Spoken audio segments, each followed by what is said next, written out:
So this public hearing is called to order. This is a joint hearing with the committees on energy, ways and means, and finance. On the agenda today are SBNs 217-486, 1612, and 2348, amending the Electric Power Industry Reform Act, otherwise known as IPIRA, of 2001, filed by Senators Tulfo, Gatchalian, and Villanueva, and Senate Bill number 487, Energy Regulatory Commission Governance Act by Senator Gatchalian. So I know it's a complex bill, a complex law, and given the amount of time that we have before Congress goes on break in February, everyone has told me that there's not enough time to completely amend IPIRA.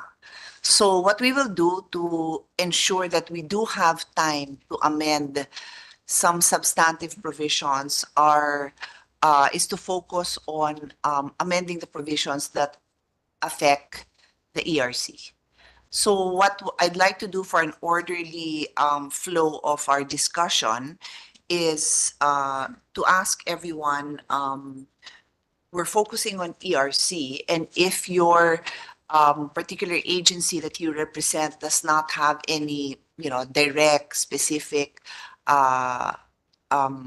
contributions to that discussion, then you still have the floor. You can just quickly summarize general concerns you have on IPIRA.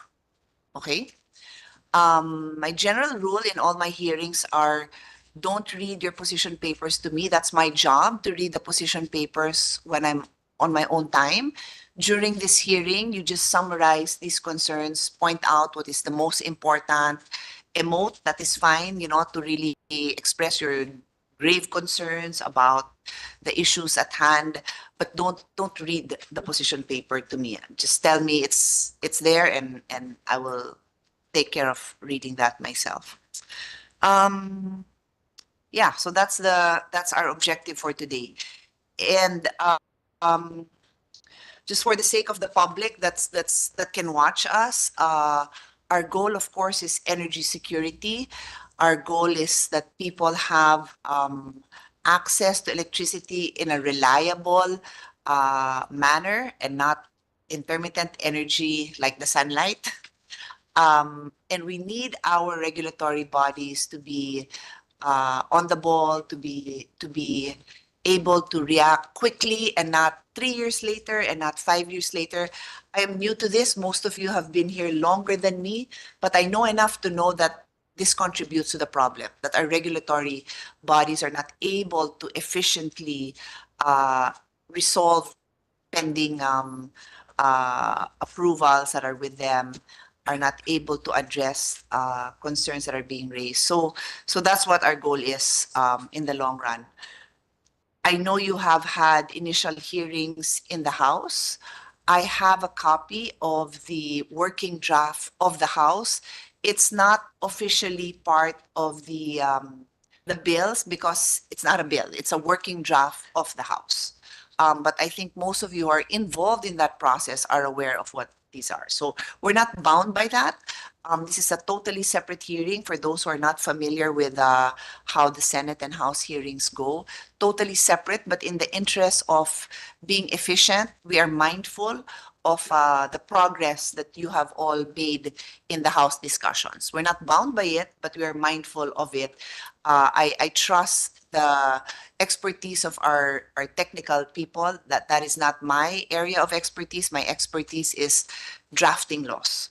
So I will be listening to you. I have an open mind about what needs to be done. Okay, so very quickly, some administrative matters. I'm very lenient in my hearings. You can stand up to stretch your legs. You can go to the restroom. You can eat. You can drink. I'm happy to know that, well, at least not to see any PET bottles. The Senate is trying to be as sustainable as possible. If you need more water, we have pages or you can get up. But let's try to be mindful of sustainability. And when food is served, feel free to eat. What else? That's it. Yeah, that's it. Okay. So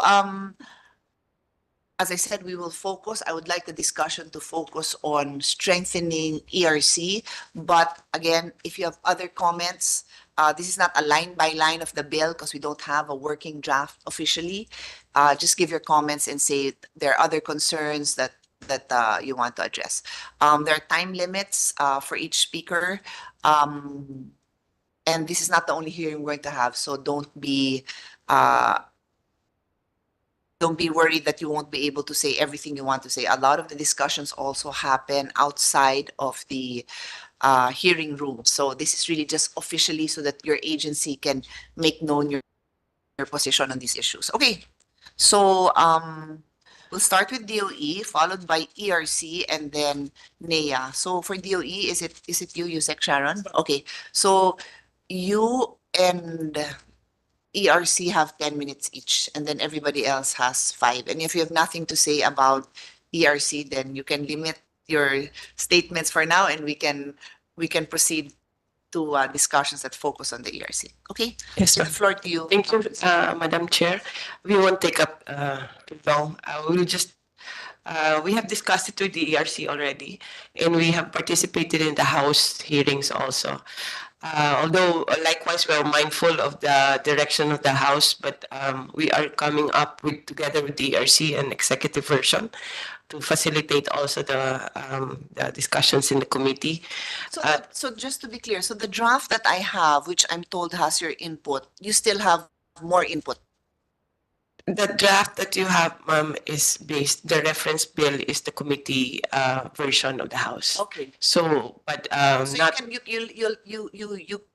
I'll just wait for you to also give me more or a separate one. Okay, no problem. the House's version includes nine commissioners instead of 5. So it's going to increase, and in that sense, Madam Chair, we leave it to ERC to determine how many they want.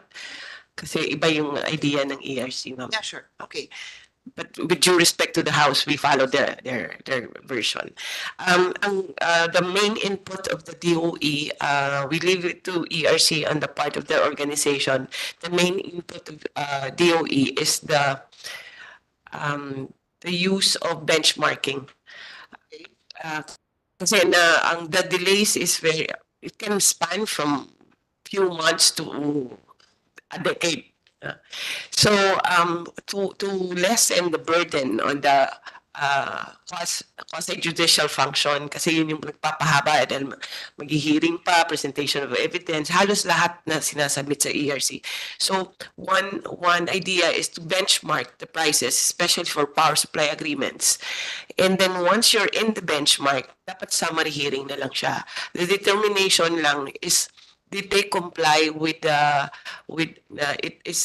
procurement process follows the principles that are established by DOE, competitive, transparent, non-discriminatory.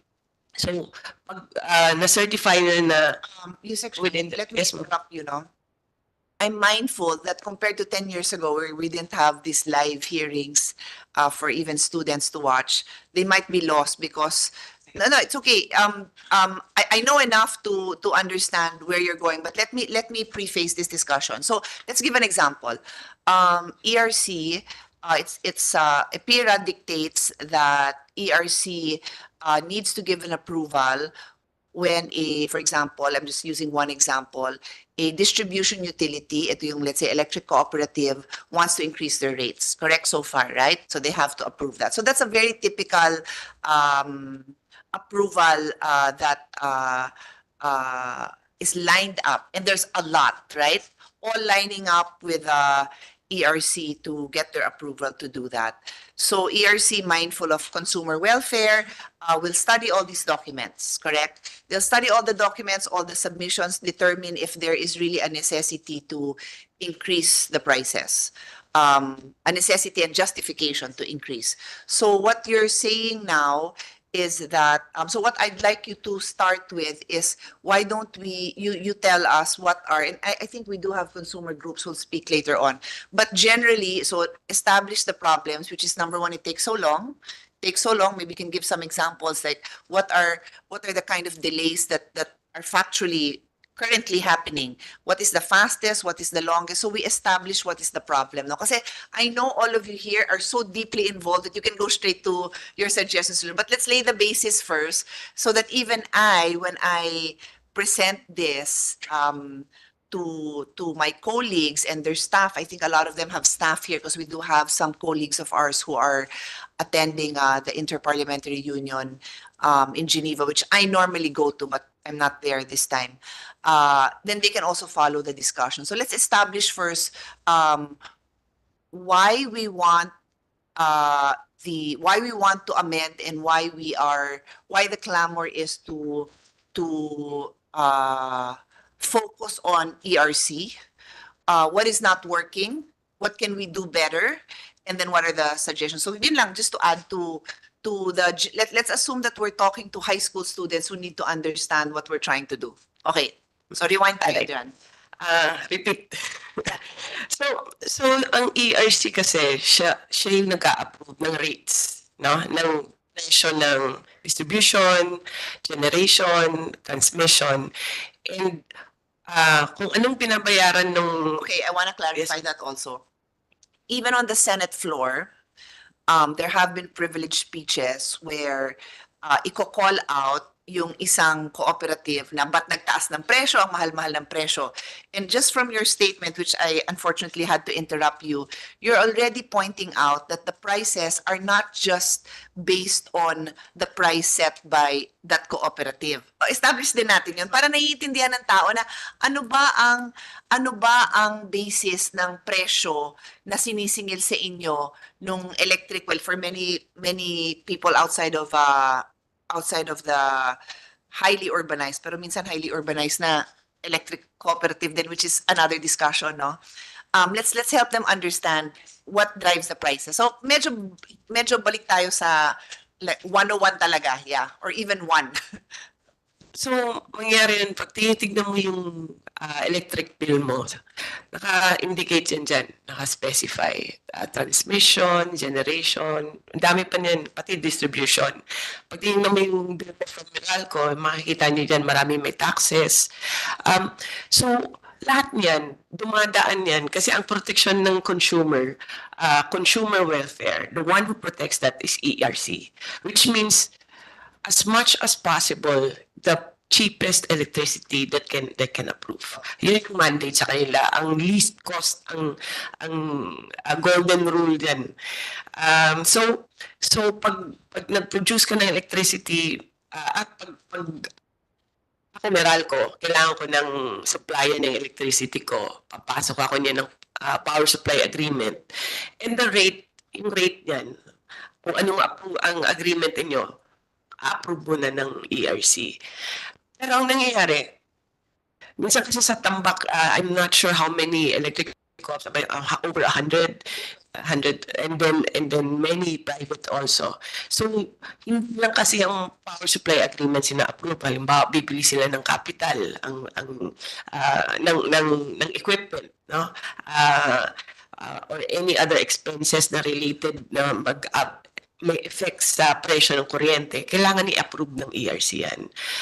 Marami pang, other than power supply agreements, ERC approves even ang mga yearly or annual submissions na kailangan nila, or any transactions na will affect yung presyo ng electricity. So, ERC, whenever they receive a report or even a case pinafile sa kanila, ang powers ng ERC, decision-making niya, is done through a quasi-judicial decision.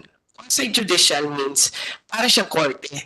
Mag-file ng petition, magsasubmit ng evidence, papatawag sila sa hearing. I think most of it is public pa. Parang may, para transparent siya. So, it can range Minsan yan, kasi yan mga ilang may specific days yan eh. Pero hindi kaya. Kasi kahit simple submission lang, it has to go through the whole procedure of a quasi-judicial proceeding. Pero napansin namin, based on analysis, so nangyayari, I can't speak for the co-ops or for the distribution utilities. Minsan yan, may mga applications sila na natatapos naman within the year. Minsan, 10 years, naghihintay pa sila ng approval. In fact, even ang NGCP, affected din yan. May mga submissions din sila na delay din. Ang epekto po yan, Madam Chair, halimbawa, hihingi sila ng permission ng approval ng ERC sa isang project.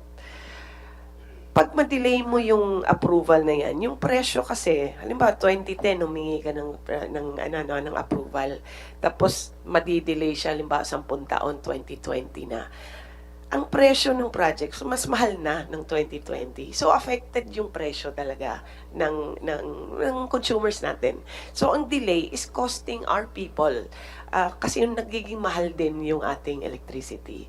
So para ma-avoid to, hindi naman yan intentional on the part of ERC, but it's just that talagang dumami na talaga yung cases at saka nag-COVID pa and many other reasons I don't want to explain for them na, no. Pero the fact is meron talagang delay and to lower the price, to keep it lower, no? Hindi naman talaga iyan lang yung problema ng electricity natin. But this will help lower the price of electricity pag inayos yung system ng ERC. So, ang napansin namin, sa ERC, marami silang hinahandle na quasi-judicial. Annual submissions ng mga distribution utilities. Yung parang regular submissions. It goes through the whole process also. So, we have started identifying, we're still refining, Madam Chair, kung ano ba yun yung mga usual na hindi na kailangan siguro ng quasi-judicial procedure. And assign that na lang to the chairman of the ERC. Parang administrative na lang siya. I was about to say, so it's just administrative. Yes, You submit it within 30 days. If you don't get a response, it's deemed approved, right? Something like that. Okay. Na, So those are a bit of fine details that we the committee will need from the technical, like, and I definitely want to hear both from the regulatory agencies and also the other sectoral representatives who are all part of the process, the applicants themselves, etc. ang next is, okay, the other half, which is public power supply agreements. Yun yung pag nagkontrata sila ng power. Mahaba kasi yan kasi talagang ina-analyze ng maayos mga economists, engineers, lahat ng experts ng ERC. So minsan yan humahaba talaga. Yun yung pinakamahaba. So many of the suggestions in the House of Representatives, which we have also considered, is use benchmarking. So kung ang benchmarking kasi, sabihin mo, meron akong lowest at highest, no? Kung pasok ka doon sa lowest and highest, dapat hindi na siya full adjudicatory process. Kasi pasok na naman siya, hindi na siya nag-aabuso, hindi sobrang mahal, hindi rin sobrang mura, no? Ipapasok lang siya sa benchmark pag nag-apply yung distribution utility, halimbawa Meralco, because Meralco is in front of me. Meralco applies and it is within the benchmark. Tapos mapoprove nila na sinunod nila yung fair, transparent procurement process. Dapat hindi na siya full-blown na may hearing, presentation of evidence at lahat-lahat. Kundi ano na lang siya, summary procedure, which will be shorter. Yun yung basic namin na suggestion on the IPIRA amendment on ERC. And the second, ma'am, is the increase of penalties. Okay, so ang penalties kasi sobrang liit. I think ang maximum is 5 million. 5 million for a big distribution utility or even NGCP. Sobrang liit lang. Ilang minuto lang yan. In fact, per violation pa yan. So, pag halimbawa, yung violation nila, nag-blackout halimbawa sa panay ng 4 na araw, isang violation lang yan. So we wanted to increase the violation to 500 million ang maximum. kasi we're considerate also of the smaller distribution utilities. So meron din siya mas maliit na base, no? Ang kagandahan niyan, at which we have discussed with the ERC, is ERC can also rule na imbes na magbayad kayo ng penalty, pwede niyo yung gamitin for refund or bawas sa bayad ng electricity ng tao, ng bill nila. It's one way, that's something that ERC still has to study, but kailangan pa yung ano niya lang, yung logistics niya kung paano gagawin. But it's an idea that we have came up with ERC na part of the penalty, kung pwede naman applicable lang, ibalik na lang sa tao. And that's what, kasi yun yung clamor ng taga Iloilo, ng Panay, na billions, they lost billions in their businesses, and how do you compensate that? And that could be done through this mechanism. So those are the two basic suggestions we have, and the organizational, we leave it to ERC. Ang ano lang kasi, on the penalties, we are trying to come up with what is the penalty, or how do you define economic sabotage as far as energy is concerned, na kung ang impact ng fault ng any of the industry players is considered economic sabotage, then we maximize the penalty. And as far as the OE is concerned, that's where we analyzed the IPIRA on the chapter of ERC, ma'am. Yun lang. Thank you.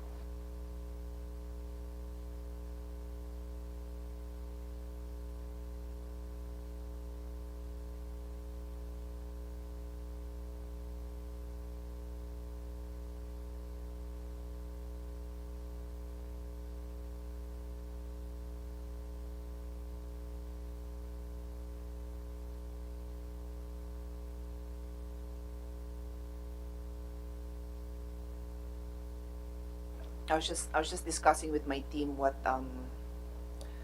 how you intend, if they're familiar with how you intend to amend the economic sabotage law, because or you'll make it applicable, because I'm not aware pa naman na may nananadyang participant in this whole sector na but by gross negligence, yeah, it may result in that. So it's a little bit different. Like you said, you have to study that, no?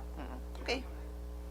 I mean, it can result in very grave consequences, as it has in Panay, in any area that has experienced this. But yeah, just study that carefully. Okay. Hi, good morning. Good morning, Senator Sherwin Gatchalian. I'll let you settle in, but anytime you want to make a statement, just let me know. Okay.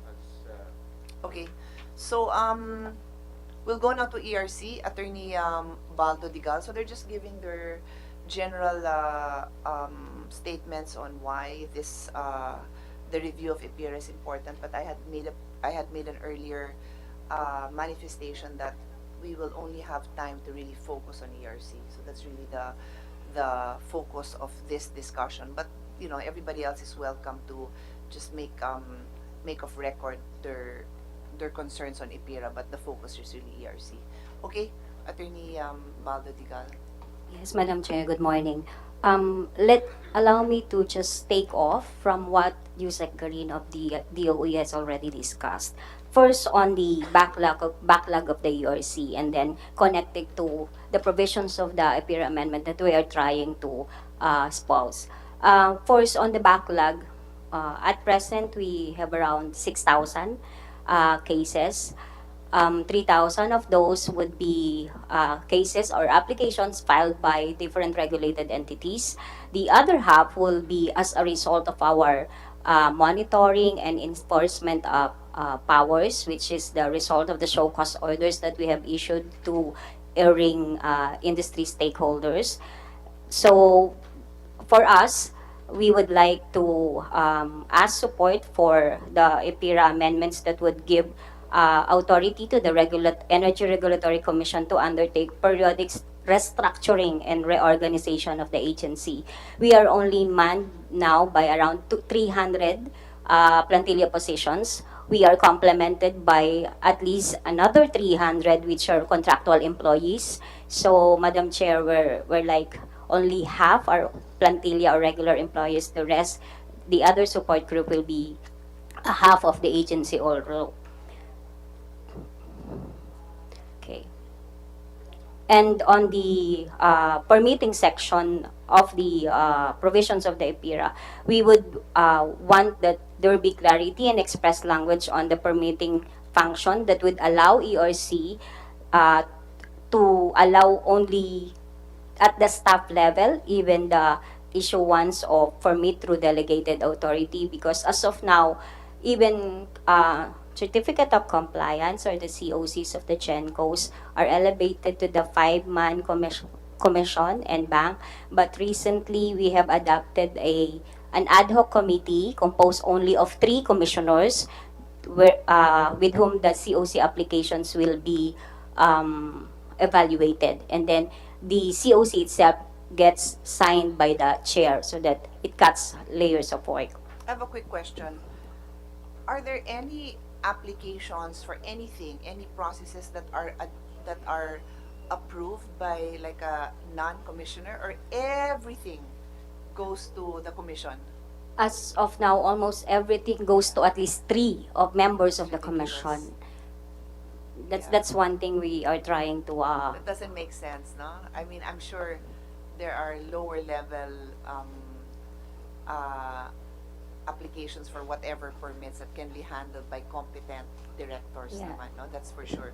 So you can distinguish this, no? Because your first statement on 6,000 cases, 3,000 are applications, Your Honor. applications, and then the 3,000s are basically ongoing cases because of show cause orders Monitoring, that they Your have Honor. been receiving. You're saying that are you actually saying that the first 3,000 may be addressed even by the benchmarking, or not Yes. necessarily? Yeah. Yes, because of the 3,000, Madam Chair, I think 1,000 plus will be rate cases that Rate will cases. cover power Okay. supply agreement applications, Your Honor. Okay. And the others are, how would you describe the other cases? Consumer complaints are also with the But that's commission. part of the first 3,000, or that's part of the second 3,000? First 3,000. Consumer complaints, doon din Yes. yun? Yes, of all distribution utilities, Your Honor. So these are like overcharging, mga ganon. Yes, and service complaints, Your Honor. That goes to the commission pa? Yes, as long as a consumer files but what we have done recently for consumer complaints is to create Parang another. sinabi na yung DTI, which also receives a lot of complaints, and I'm happy to note that they're quite empowered. I've received good feedback compared to like 10 years ago na no action. Parang mo sinabing lahat yun pupunta sa DTI secretary. Yeah. But as of now, Madam Chair, what we did is to assign 1 commissioner, at least for a certain threshold of consumer complaints, because it involves sometimes small amounts, but sometimes also big amounts. We have around 618 consumer complaints. Okay, sige. Just give me a breakdown of all these cases, no, the categories. Okay, thank you. Yes, Madam Chair. And then on the another amendment that we would seek support is giving ERC limited fiscal autonomy. This will allow the Commission to retain a portion of its income for certain purposes such as capital outlay, training, and innovation initiatives, all of which are aimed at ensuring agility of the regulator in regulating a dynamic and evolving industry. We lose our staff to the industry that we regulate because they offer better salaries and benefits, Your Honor. And also, we are exempted from the salary standardization law. However, we are not able to fully at least take advantage of the EPIRA provision that allows us to annually submit a adjusted rates or salary compensation levels for our staff. We were not able to enjoy the annual adjustment, Your Honor. We try every year with DBM, but I think our last adjustment was in 2018, Your Honor, and 2020. But I think as of now, our level is just the last was 2023, but we're almost the same as the SSL level now. So it doesn't It's not, I don't want to say it did not serve the purpose, but we are not able to fully utilize it, the Well, if your provision. level is same as SSL, then it does not, Yeah. that exemption Almost, from yeah. SSL does Yeah. not, is not being taken Yes, advantage yes. of. And then on the authority to direct the application of fines and penalties towards the lowering of rates affected by actions of erring stakeholders, we would like also to ask support for this, because now, aside from the penalty is a bit low, that's why we also support the updating of the rates of penalties. This goes straight to the National Treasury. It does not even go to ERC. It goes straight to the National Treasury. The proposal of ERC is to allow the erring stakeholder to use it to lower its rates to the customers affected by their violation, which is the Panay event. Um, those are the four major, Madam Chair, Your Honor, for ERC. Thank you.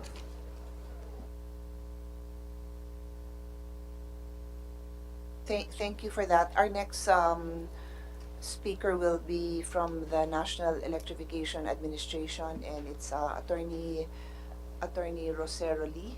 And then please prepare after NEA will be PEMC, and then the Independent Electricity Market Operator of the Philippines. Go ahead, Attorney Yes. Rosero Lee. Good morning, Madam Chair. Good morning, Senator Gatchalian, and to all the guests, our colleagues from the government service here and the private sector. Now, Madam Chair, insofar as Senate Bill 487 is concerned, the national electrification is fully supportive of the or the enhancing the governance structure of ERC, and hereby manifests that we are adopting the proposals of the Department of Energy, much on the aspect as we re-echo the concerns of the electric distribution utilities that our agency supervises.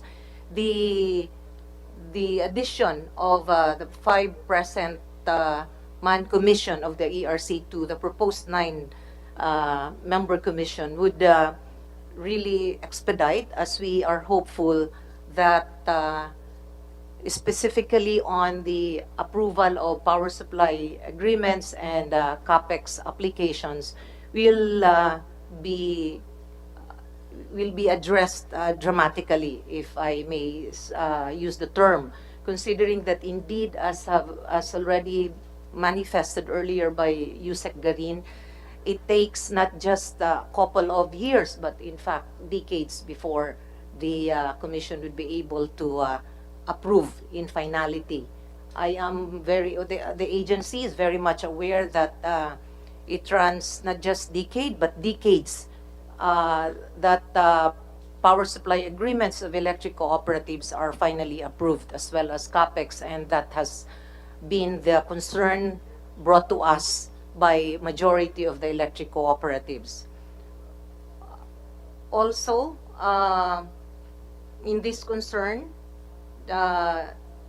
we have, as already also mentioned by Yusek Garin earlier, the House version of the amendment, specifically on the provisions relating to ERC, have been discussed during the public hearings conducted at the House of Representatives, and also we have manifested our full support on the proposed amendments thereto. If I may, Madam Chair, considering that we are given at least 5 minutes, if I can go to other provisions, just so we can articulate in advance, other than Senate Bill 487.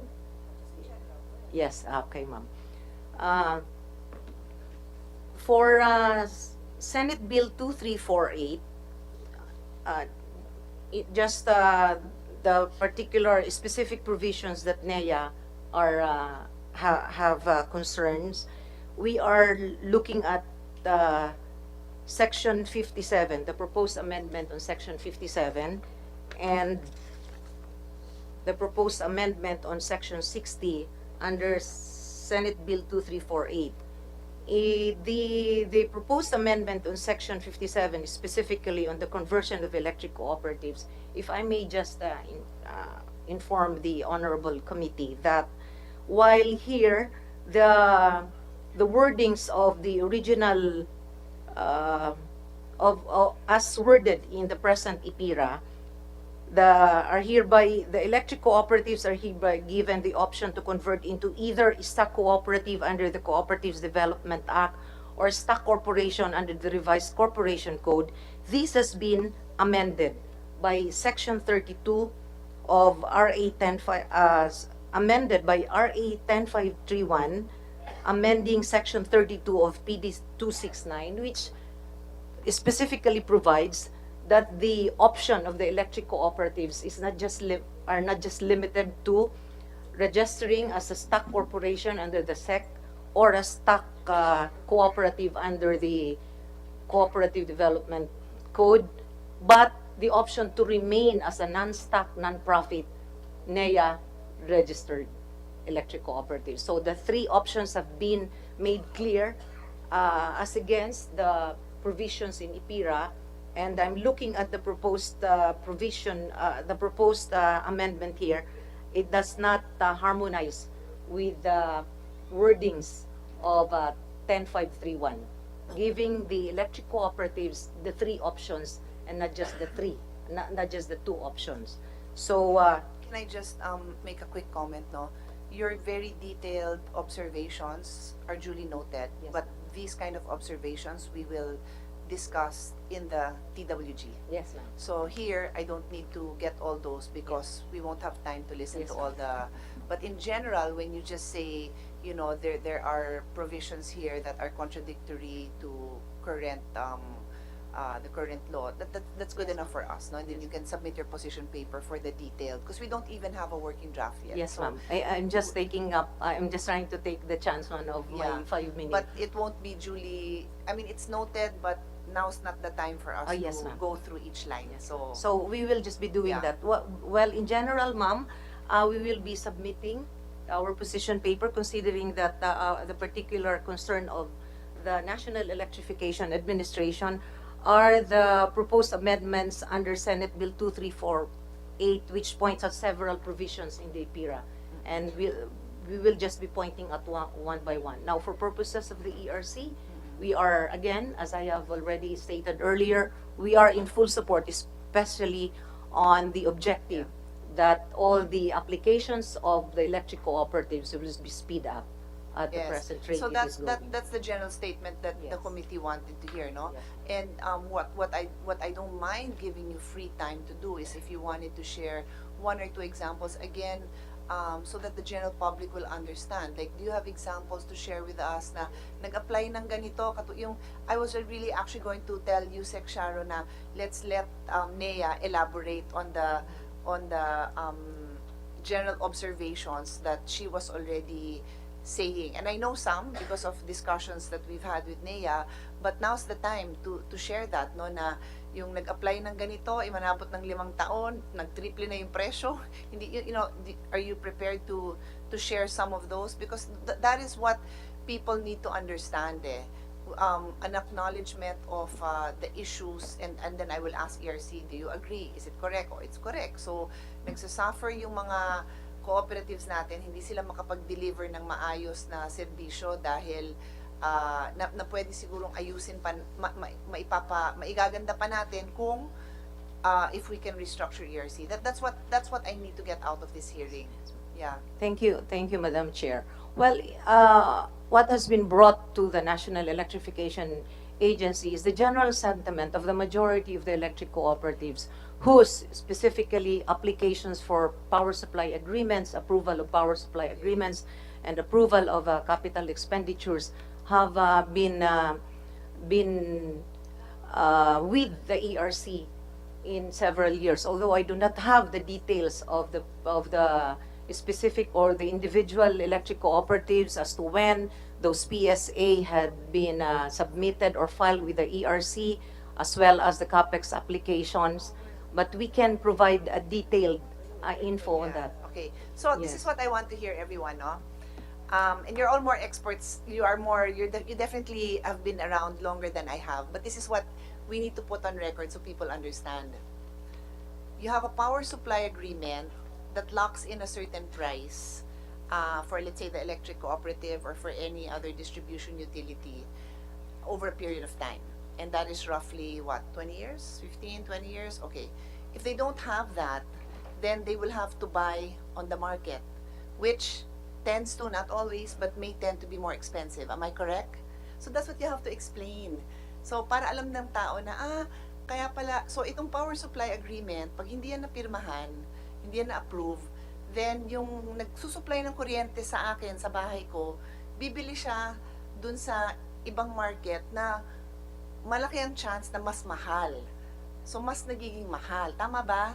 So, I think that's the discussion that we need to have. Kasi, I already understand it, but the public doesn't understand it. So, what's the purpose of this hearing? Maintindihan nila why we're spending time on this. So, I need you, and because you're experts, I need you to tone it down a little bit so people can understand. Then we go into the very heart of it, no? So, and I also remind when we're having hearings that let's try not to use acronyms because not only may the chair not know it, thankfully I know what PSA means, but the public doesn't know it.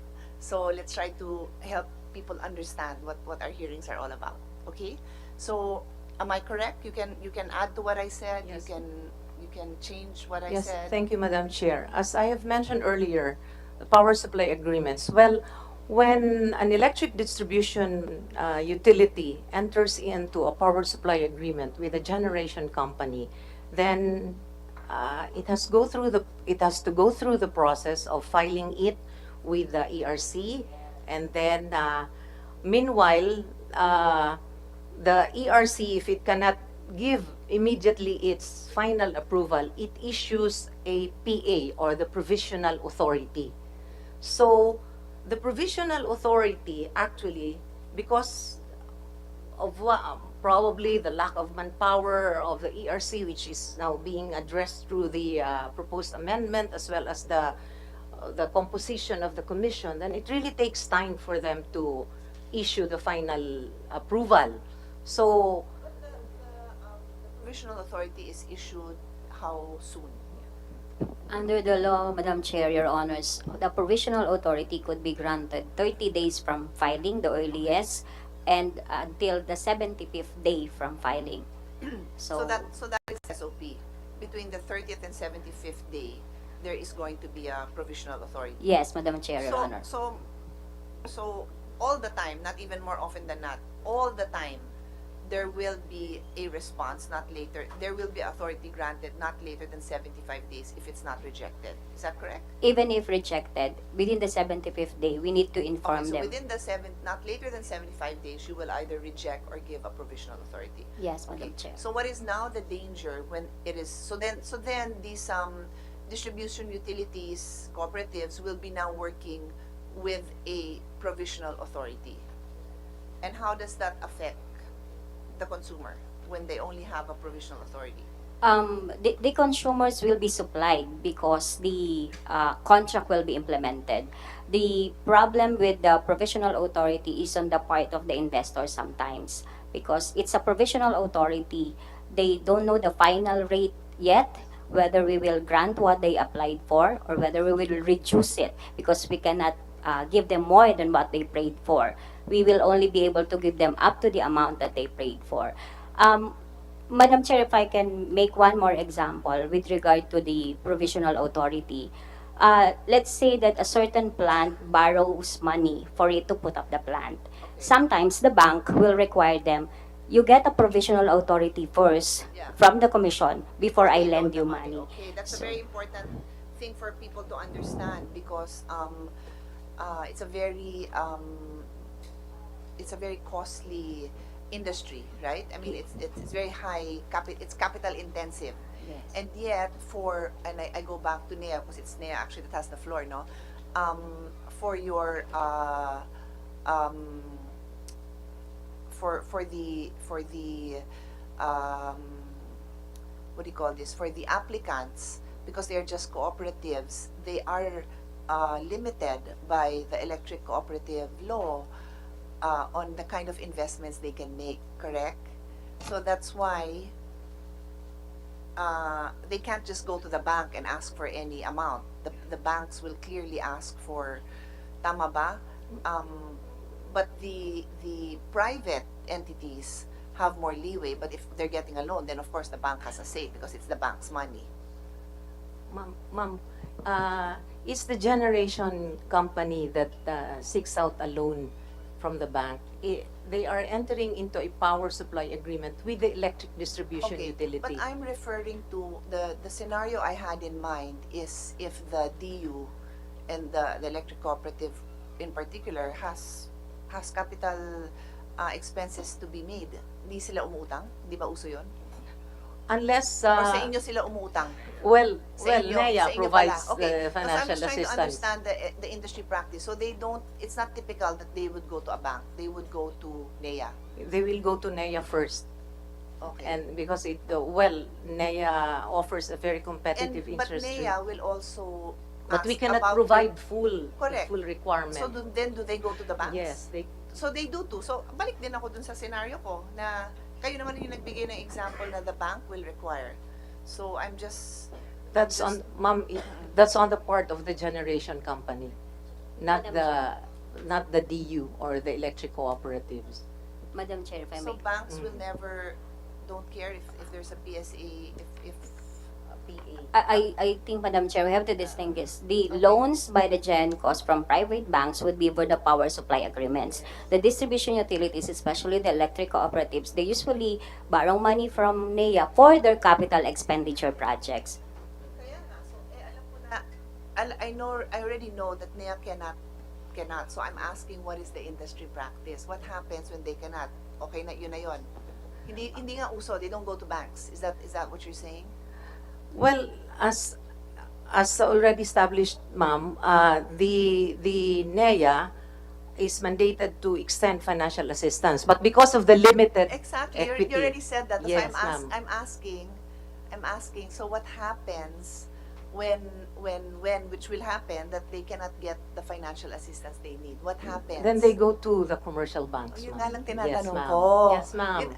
I'm driving home the point that so they'll have to go to the banks. What will the banks ask for before But the for bank purposes can of, grant? yes, ma'am, if I may, the reason why I'm telling earlier that if it is in the subject matter of the PSA, it is not the electric cooperatives that seek out And noted, loans. It you've is told me the- 3 times, yes, and I've yes, heard ma'am. it. Yes, So ma'am. I'm trying to understand the whole scenario where the cooperatives are left in a situation where their first go-to, which is NEA, cannot provide them with all the financing that they need.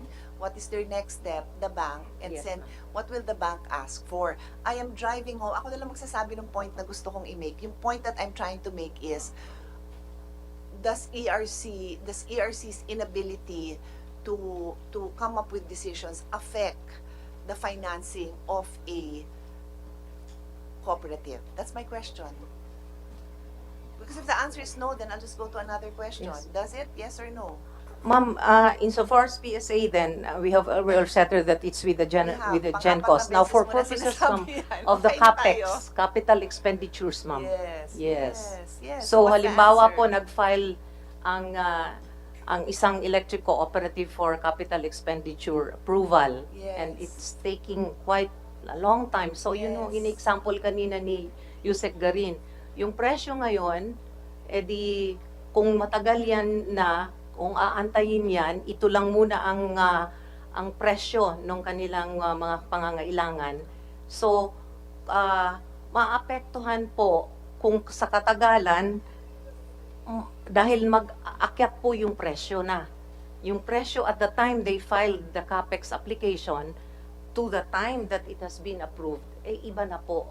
So, dun ho papasok yung epekto insofar as especially on the limited finances of the electric cooperative and also the limited capacity of NEA to lend out. Or for example, let's just say maliit lang yung hiningi, nabigay naman ng NEA, sa tagal nga ng approval, kinulang na. dahil tumaas yung presyo. I'm just trying to give you scenarios. I'm just trying to, apparently, I'm not able to elicit from you the response I'm getting. No? I may not be explaining myself well enough, but that's all I'm trying to get. Na is the ERC able to timely respond such that the in particular the cooperatives get the approvals they need so that they can get the financing that they need. Yun lang yung point ko. Anyway, I think we've established that already. Yeah. Madam Chair, simple put, reklamo ng mga co-op minsan yan, nagra-rust na. Kinakalawang na. Kinakalawang na, hindi pa Yeah. na-approve. What Parang I'm ganun. trying to understand here, I need you to give me scenarios that will help the committee justify the changes you will make, which will also require DBM approval. When you say, I need more technical people, I want to put in place more director level technical people so it doesn't have to go to commission, I need to understand what are these scenarios. That's why I'm asking these kind of questions. Okay? Yun nga, yung kinakalawang na, oo, okay, sige. Maybe later on, because I have a couple of examples in my head, but I think we can move on for now. But at a later point, I'll ask those questions to again help me understand, because when ERC asks for periodic structuring, I don't even know if there's such a thing. May ganun ba? I've not heard of periodic. We pass a law changing the structure, giving more positions, and there's a little bit of leeway to fill in positions, obviously, but it's not really a restructuring. No, once we approve a structure, that's the structure. So anyway, you can elaborate on your requests later on. Those are the details naman eh. Okay? Anything that you want to add, Attorney Lee? For now, ma'am, that's really the main reason on why we Yeah. are supporting Sige. the Maybe what restructuring you of can it. do is you can submit to us summaries of issues brought to your attention, which I'm very sure you are all, NEA is very knowledgeable of about exact kasi siguro sa inyo it's so normal to hear this no, but that needs to be submitted to the committee. So when we have debates, we can explain why we are making these kind of changes. So you can submit that na lang. We will do that, Madam Chair. Thank you. Thank you. So let's go now to PEMC, Attorney Nidea. Good morning, Madam Chair. Good morning. Good afternoon, Madam Chair.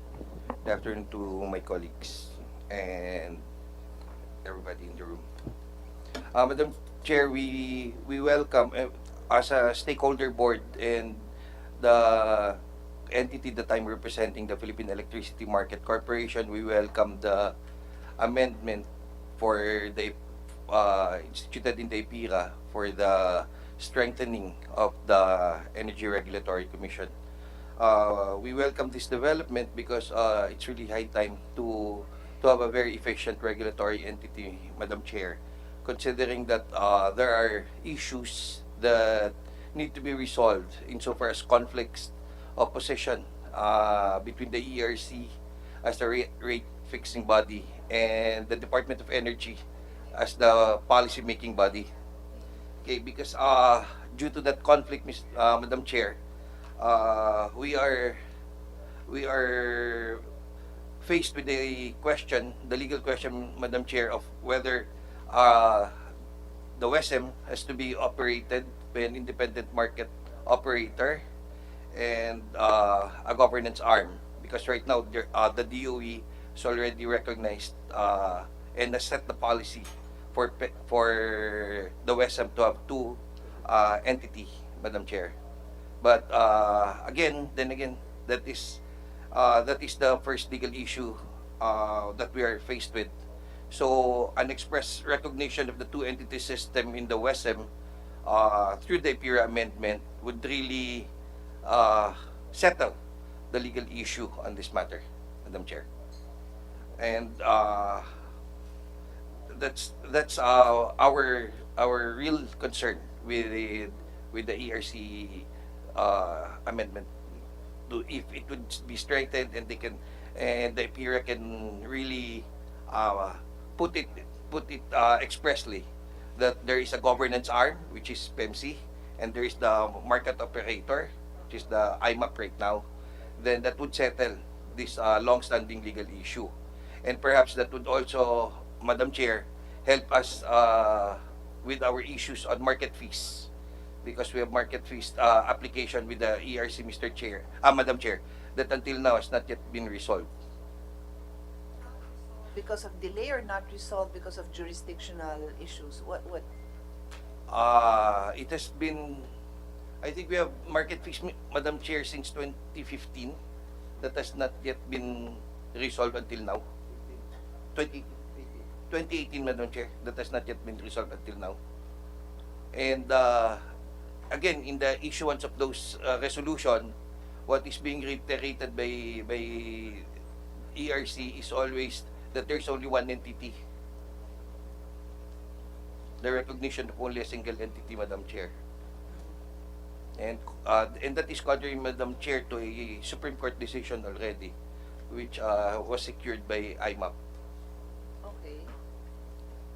So there's a Supreme Court decision, and yet the ERC market fees resolution, Madam Chair, has still limited it on their position. They've been consistent with their position, Madam Chair, of a single entity instead of two entities, Madam Chair.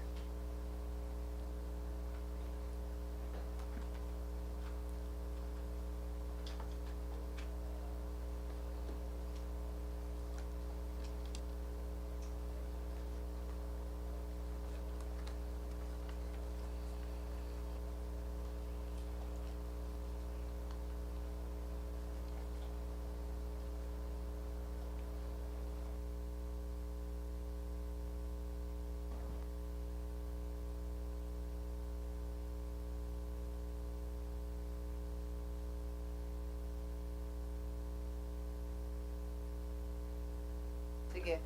I'm a little bit lost now, so I have to ask ERC. Is there a short answer as to why this is still unresolved, or it's not a short answer? Chair, the status is, I think, they're right. We have pending cases for determination. I think they filed MRs, and then a Supreme Court decision came. So we're trying to still, evaluate para po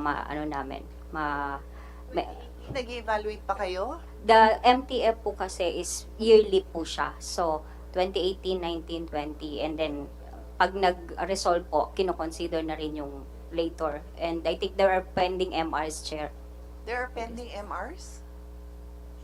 for the MTF applications, Chair. Wait, pending with you. Yes, Chair. Yes, Chair. Kakamot muna ako ng ulo. Okay?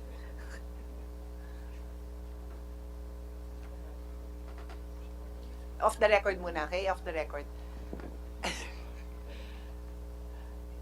Because I'm not that familiar, admittedly, I'm not an expert. I don't understand what is to be implemented and what is not being implemented. What is...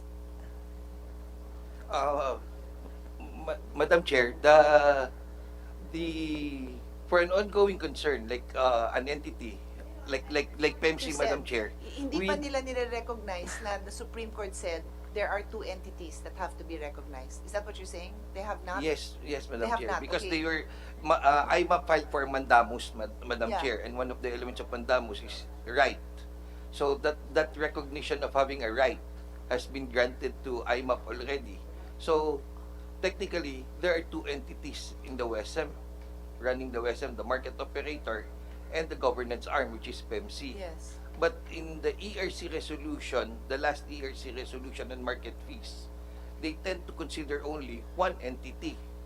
Kumbaga, off the record naman to, pagkasyahin namin yung pera namin, kaming dalawa, pagkasyahin namin doon sa greenant nila.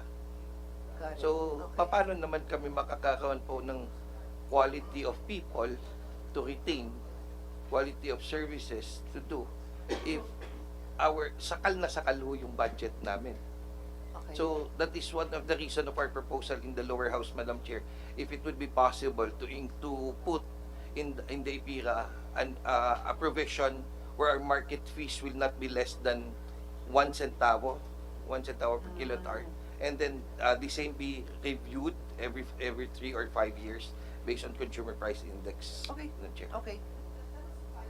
Oh, no, like I said, I have to be, we have to be disciplined in the issues that we take up. But I don't mind that you bring up any EPIRA-related issue because the hearing does include that, but the focus will be ERC. So you have made also your main comment for that, which is the rule-making power, and then you just mentioned now itong proposal nyo sa House. So I'll repeat, kung ano man yung proposal nyo sa House na gusto nyo dito, you have to submit it separately here because we look at the proposals that you submit directly to us, no? Thank you. Okay. Yes, Sige. Madam Chair. We will Thank you. submit. Okay. So, let's go now to Independent Electricity Market Operator, Attorney Nethercott. Yes. Good afternoon, Madam Chairperson. Good afternoon also to Senator Gatchalian.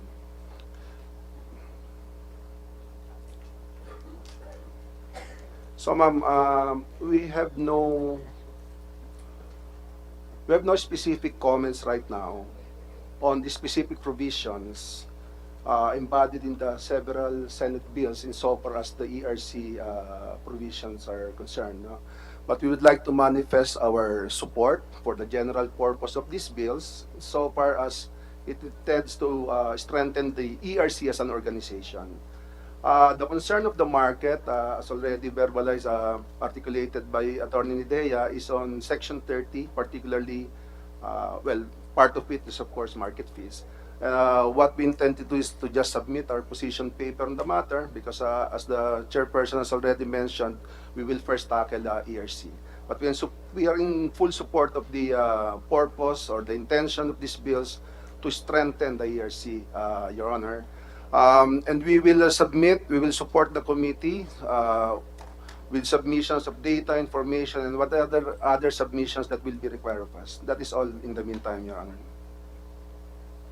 Just to be clear, no, when I mentioned earlier that if it's a non-related ERC concern that you have on EPIRA, you can verbalize it now, in general. You can write it as a position paper, or sometimes I know it's very, for lack of a better word, madugo. So you can also approach my staff and request for a meeting, and we can chat about it also. Okay, just to be clear, it's just that I'm trying to manage the few hours that we have here to focus on specific amendments that I need to hear from you on ERC strengthening. So thank you. Thank you po, ma'am. Okay.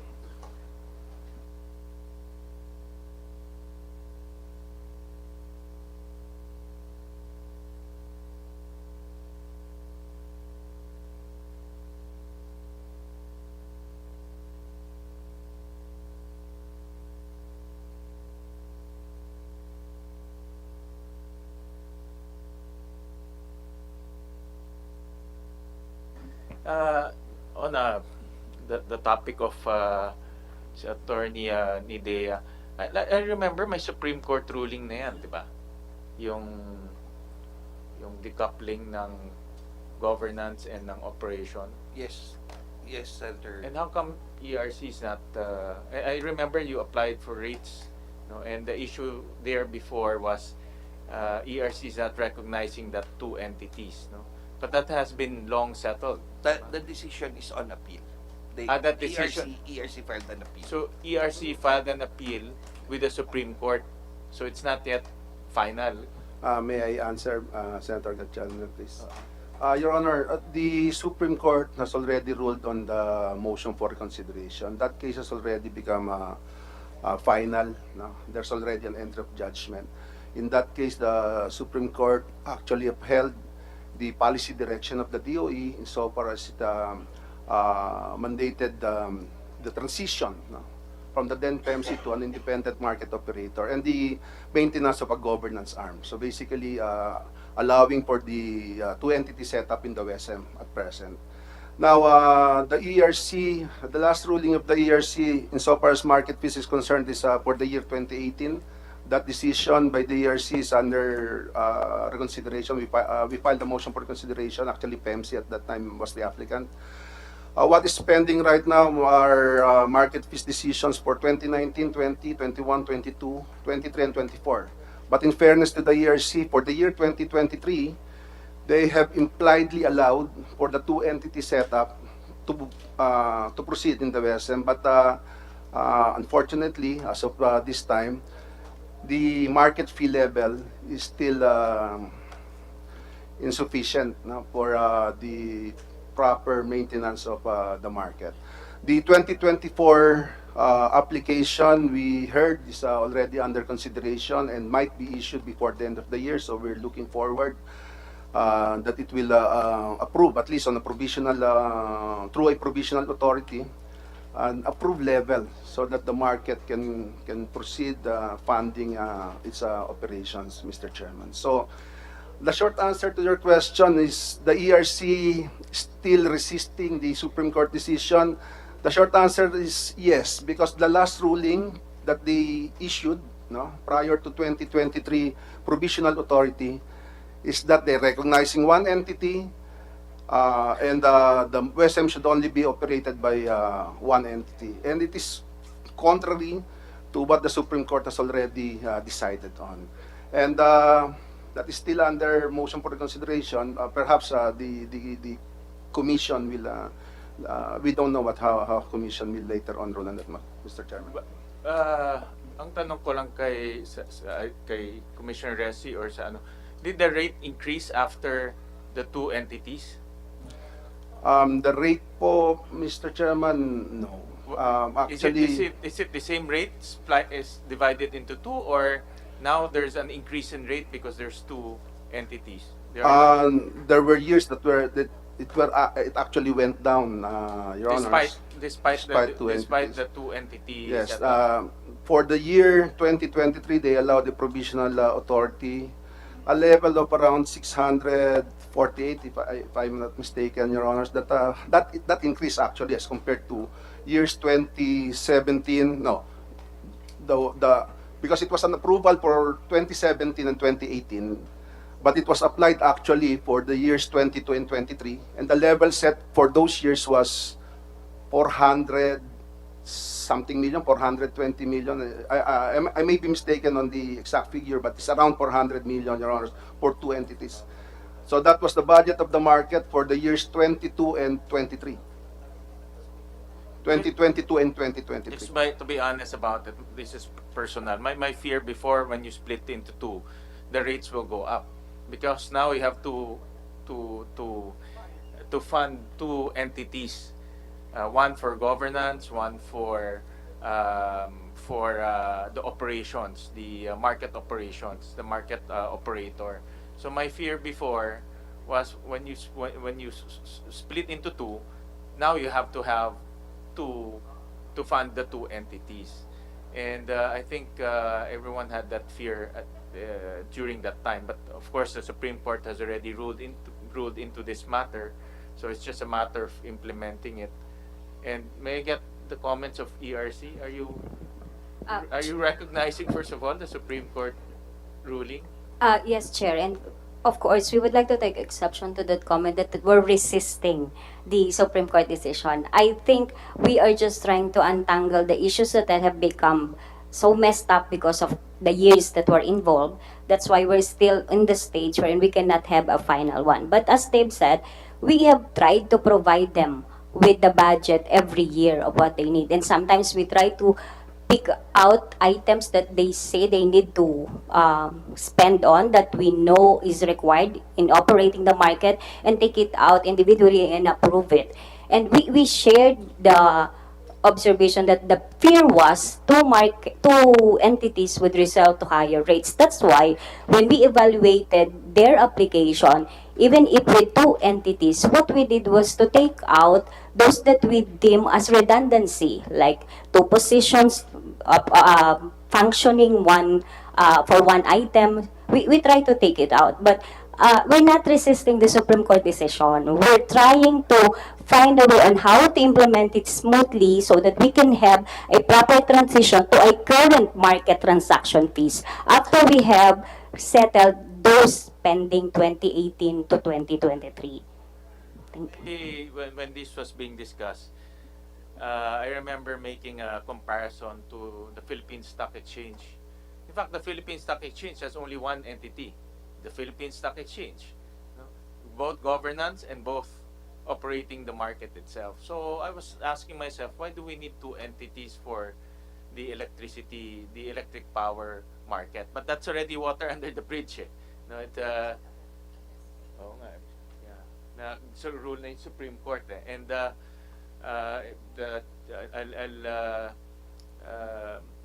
I'll consult the chair regarding that particular as particular policy. No, it's a policy decision at the end of the day. So I think to move forward, Commissioner Resi, I think since the Supreme Court ruling is already there, pagalawin na natin yung mga application, no? With the caveat that, of course, the rates should not double. Kasi my initial reaction at that time, because there are two entities, the rates will double. No? But if the disclosure today from the gentleman that the rates will, some of the years will go down, then let's evaluate on that premise. Madam Chair. Please submit, Mr. Chair.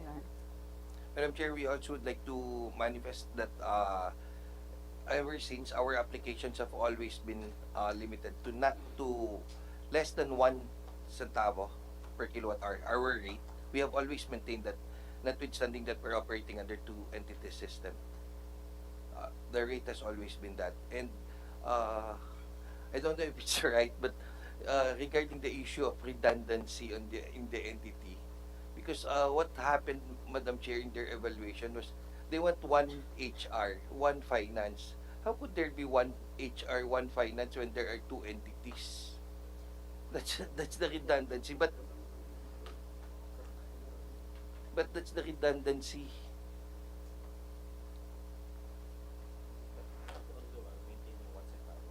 But we have maintained, Madam Chair, the rate, our rate really. We haven't breached the 1 centavo rate.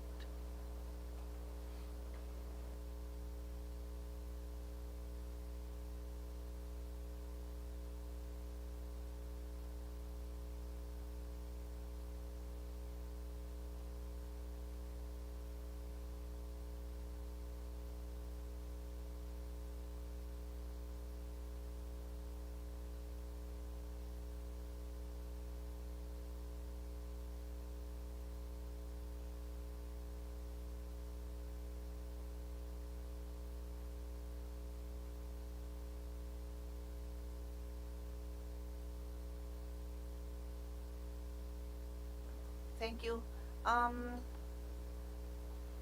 Let's go now to Philippine Competition Commission, Attorney Tanate. Good afternoon, Madam Chair, and to Senator Gatchalian, and to everyone. So, first of all, Madam Chair, we support the measure to amend the IPIRA or the improvement of IPIRA. But just to put forward our main comment on this measure, while the IPIRA, Madam Chair, is specific to electric power industry, it is our position that cases related to competition must remain under the Philippine Competition Commission. It may be noted, Madam Chair, that under the Philippine Competition Act, the PCC has the primary and original jurisdiction in the implementation of and enforcement of the Philippine Competition Act. And accordingly, as an independent quasi-judicial body, we firmly believe that the PCC stands in the best position to implement the objectives of this IPIRA, Madam Chair. So that's all, Madam Chair, and we will submit our detailed position paper.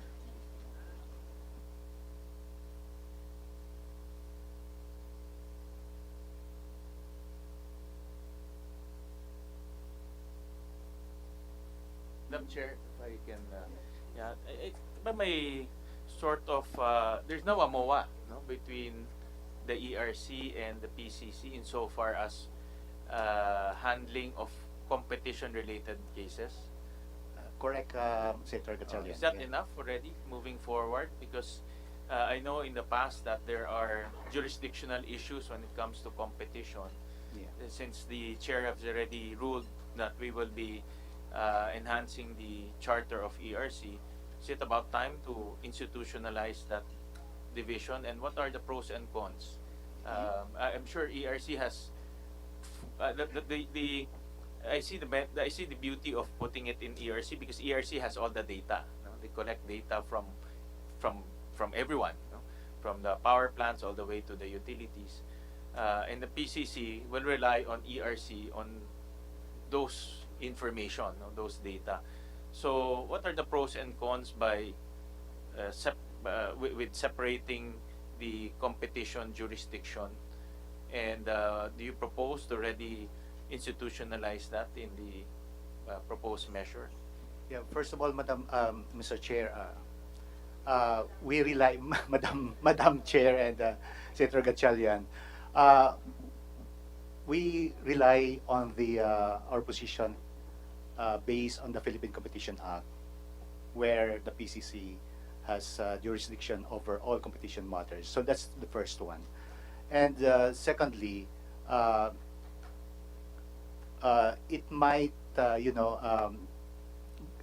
carving out that authority from the Philippine Competition Commission might weaken the PCC.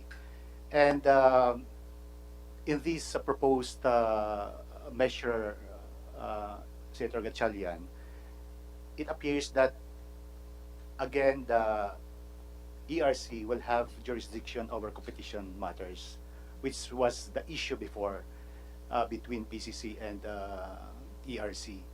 So I think it's okay in the IPIRA and the proposed measure to institutionalize the arrangement that we have now in our memorandum of agreement, but competition issue jurisdiction or the adjudication of competition cases must still, we think, must still be with PCC, given that we have we build the capacity and expertise already in investigating, hearing, and deciding on competition cases. Yes, Madam Chair.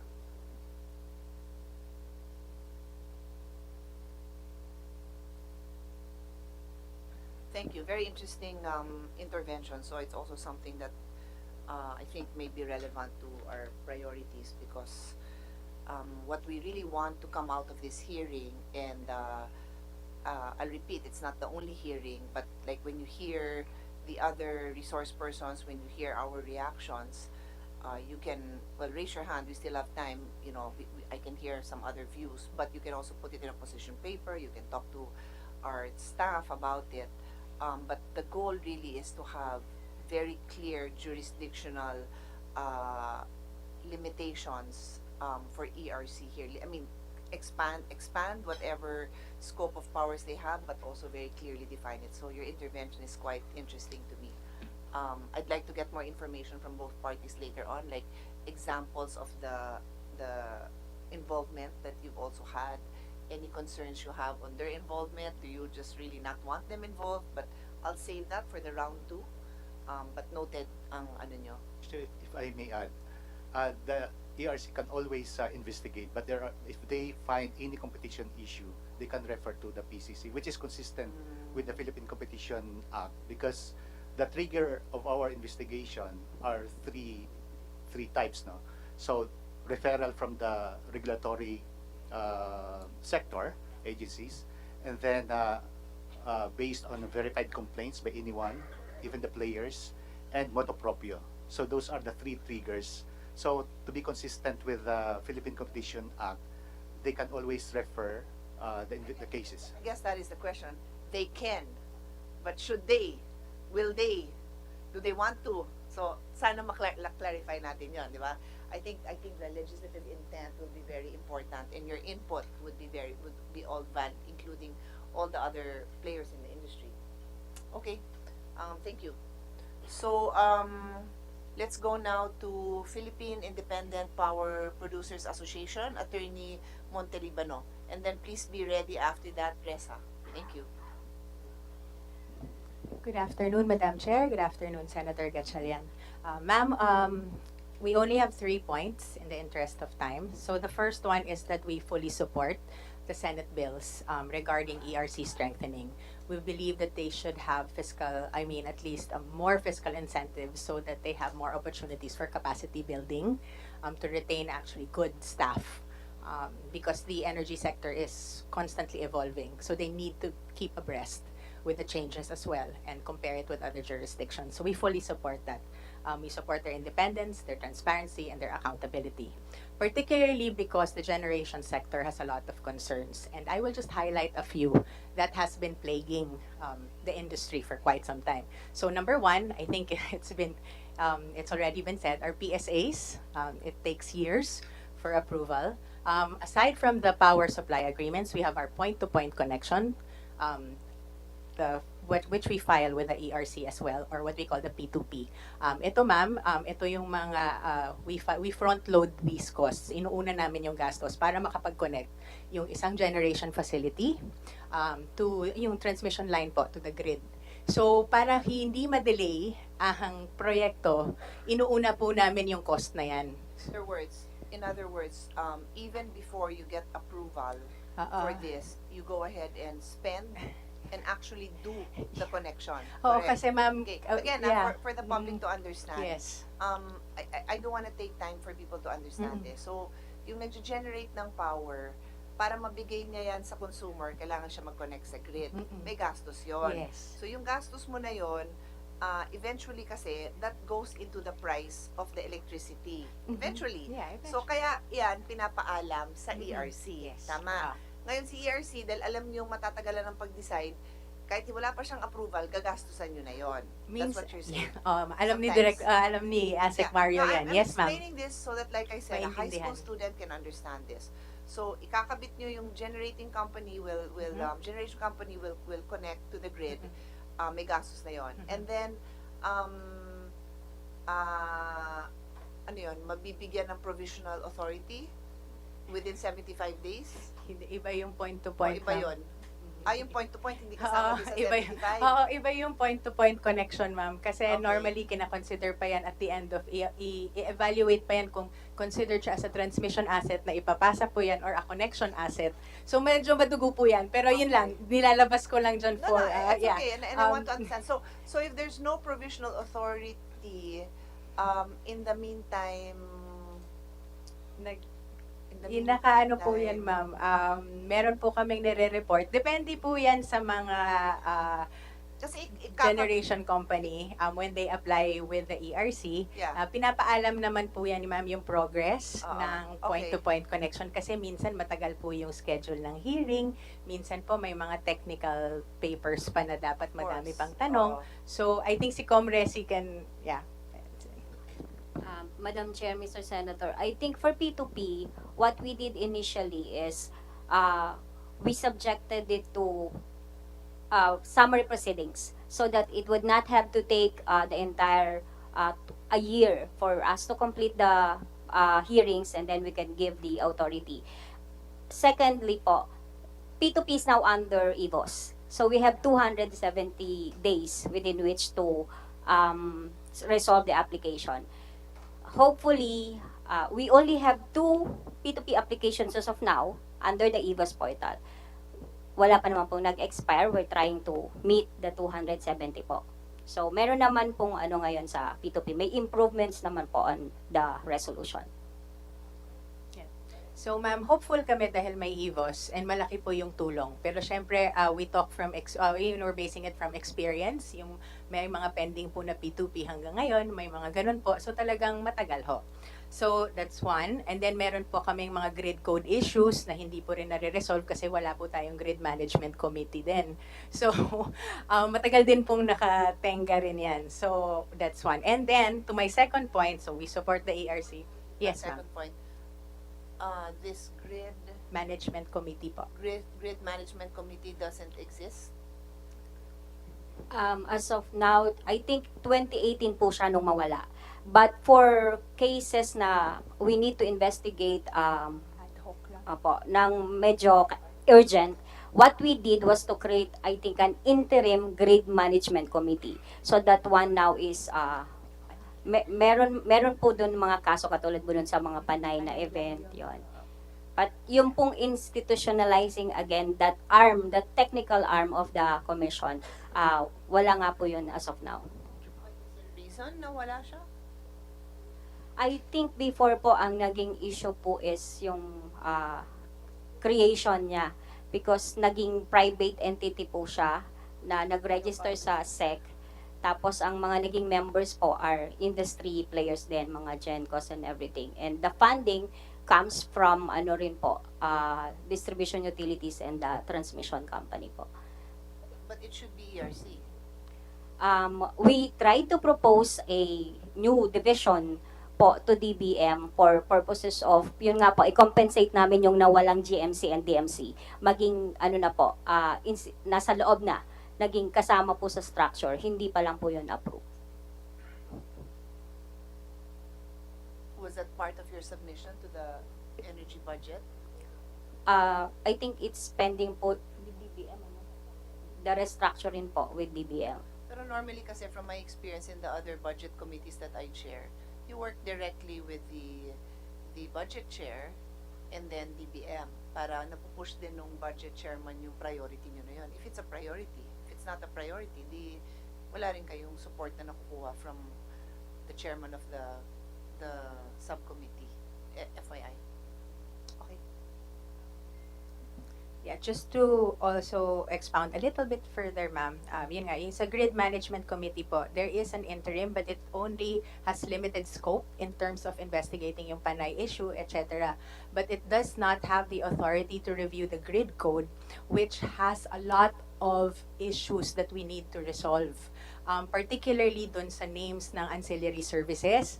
Meron kasi yung 2016 grid code po, iba po yung terms, pero ang ginagamit po natin iba rin ngayon. So madami po siyang, alam po yun ni Asek Mario at ng mga engineer dito, madami po siyang kailangan talagang suyurin at tignan ng maayos. Pati po yung mga frequency, lahat po yan, isa-isahin talaga. So yan po yung inaantay namin na kailangan pong ma-address. Kasi kung hindi po maayos yung ating grid code, medyo yung policy rin natin tsaka yung regulation, hindi rin magiging in sync, di ba po? So, yun po, one of the things that I think is under the ERC purview.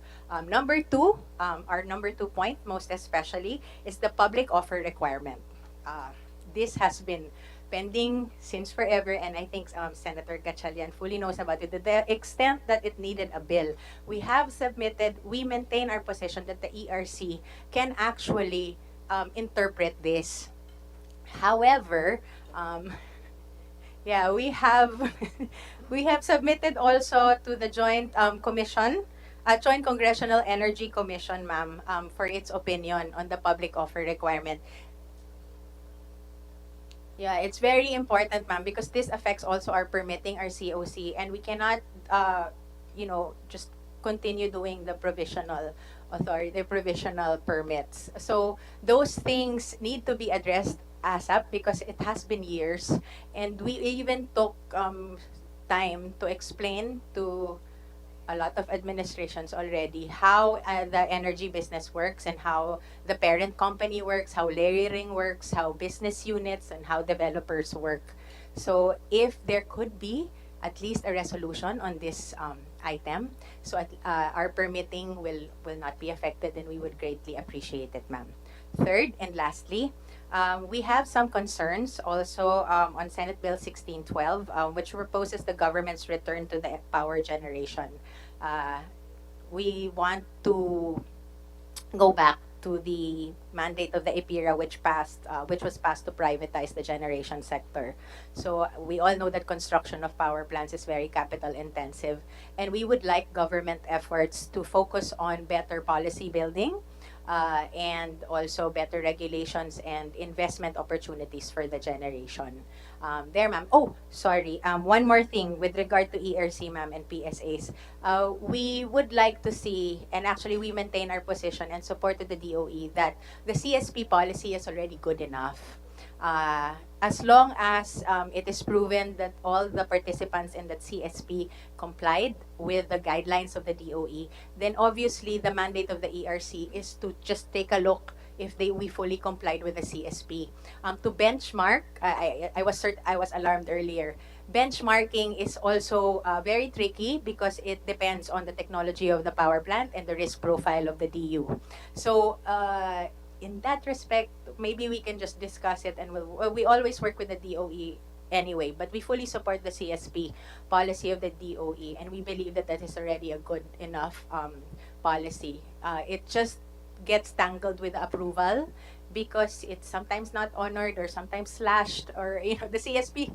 Yes, if you examine it to the very detail, we get it, yes, but the reason why the DOE is there because there's already a policy guideline, and if you comply with it and the mandate of the DOE, then ERC approval should already be ministerial in function, because they're supposed to work together, your regulator and your policy maker. So that's it, ma'am. Thank you.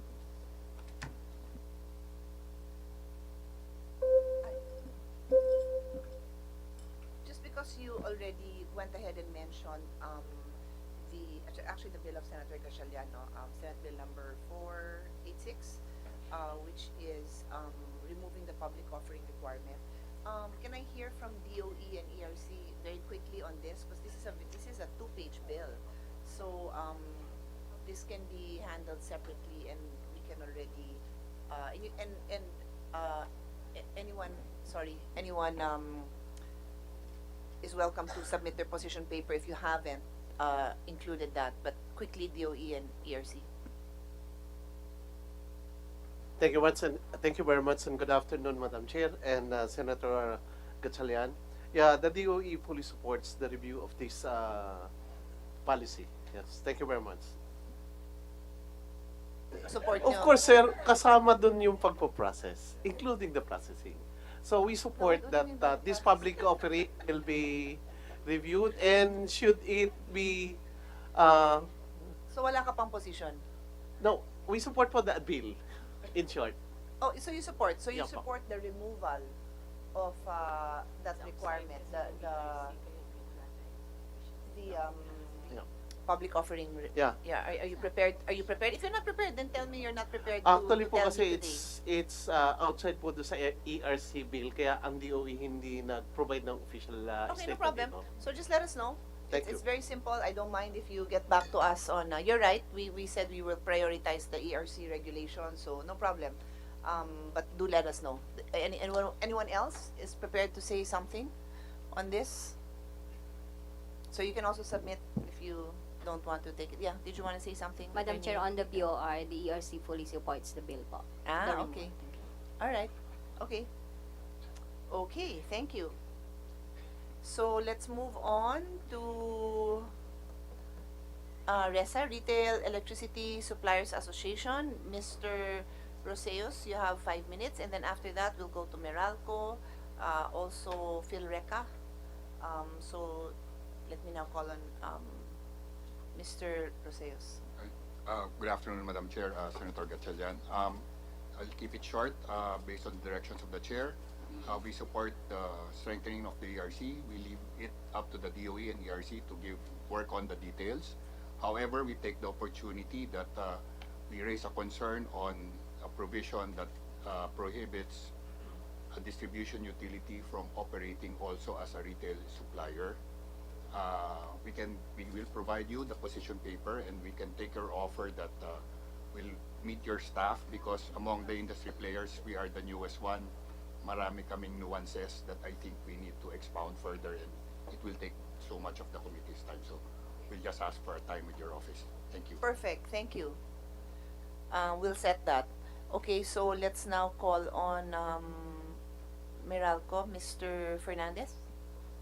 Thank you, Madam Chair, and good afternoon, Senator Gatchalian. We only have two major general comments. first, we support the strengthening of the ERC. We support proposals to provide additional resources and improve the processes of the regulator. If the industry needs timely investments, the industry also needs timely decisions from the regulators and the policymakers.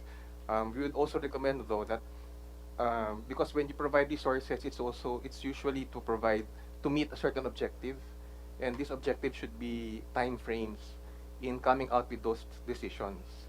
So we already have the Energy Virtual One-Stop Shop and the Anti-Red Tape Act. They have time frames for decisions, but not all of the actions of the ERC are within the EVOS and the ARTA.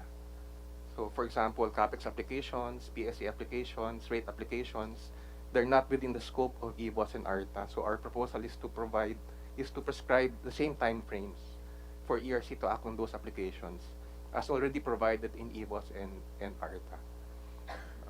So this will give us a better view of what kind of resources will be needed for the Commission to be able to act within those time frames.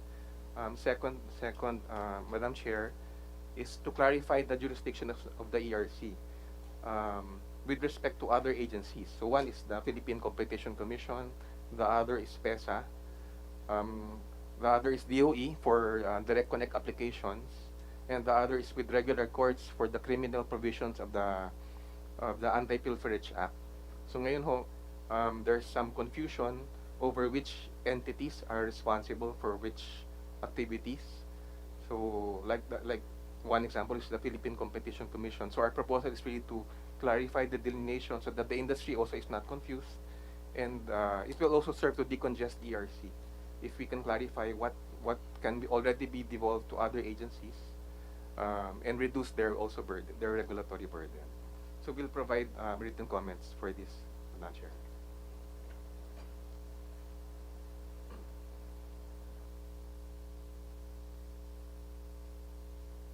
Thank you for that. Let's now go to Philippine Rural Electric Cooperatives Association, PhilReca, Ms. Clarice Santos, and then please be ready. PEPOA, do I say that right? PEPOA, and then NGCP. Okay, Ms. Santos. Yes, good afternoon, Madam Chair and Senator Win. So, of course, we fully support the proposed amendments for the proposed Senate bills for the amendments of EPIRA, especially on enhancing the structure of ERC. But in addition to what was mentioned a while ago by Nia, we would just like to raise, of course, the one of the concerns raised to us by for our member electric cooperatives, which is the pending applications for the capital expenditures.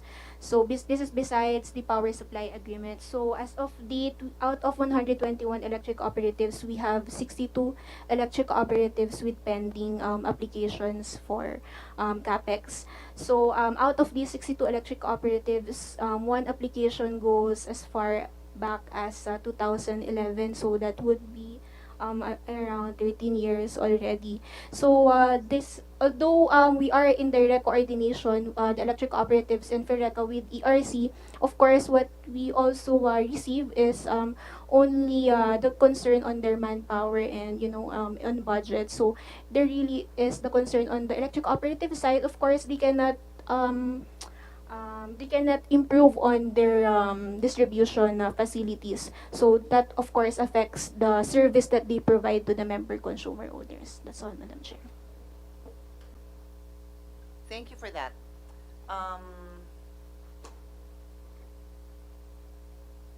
So as I mentioned, let's go now to PEPOA, and then after that, NGCP. Attorney Ocampo.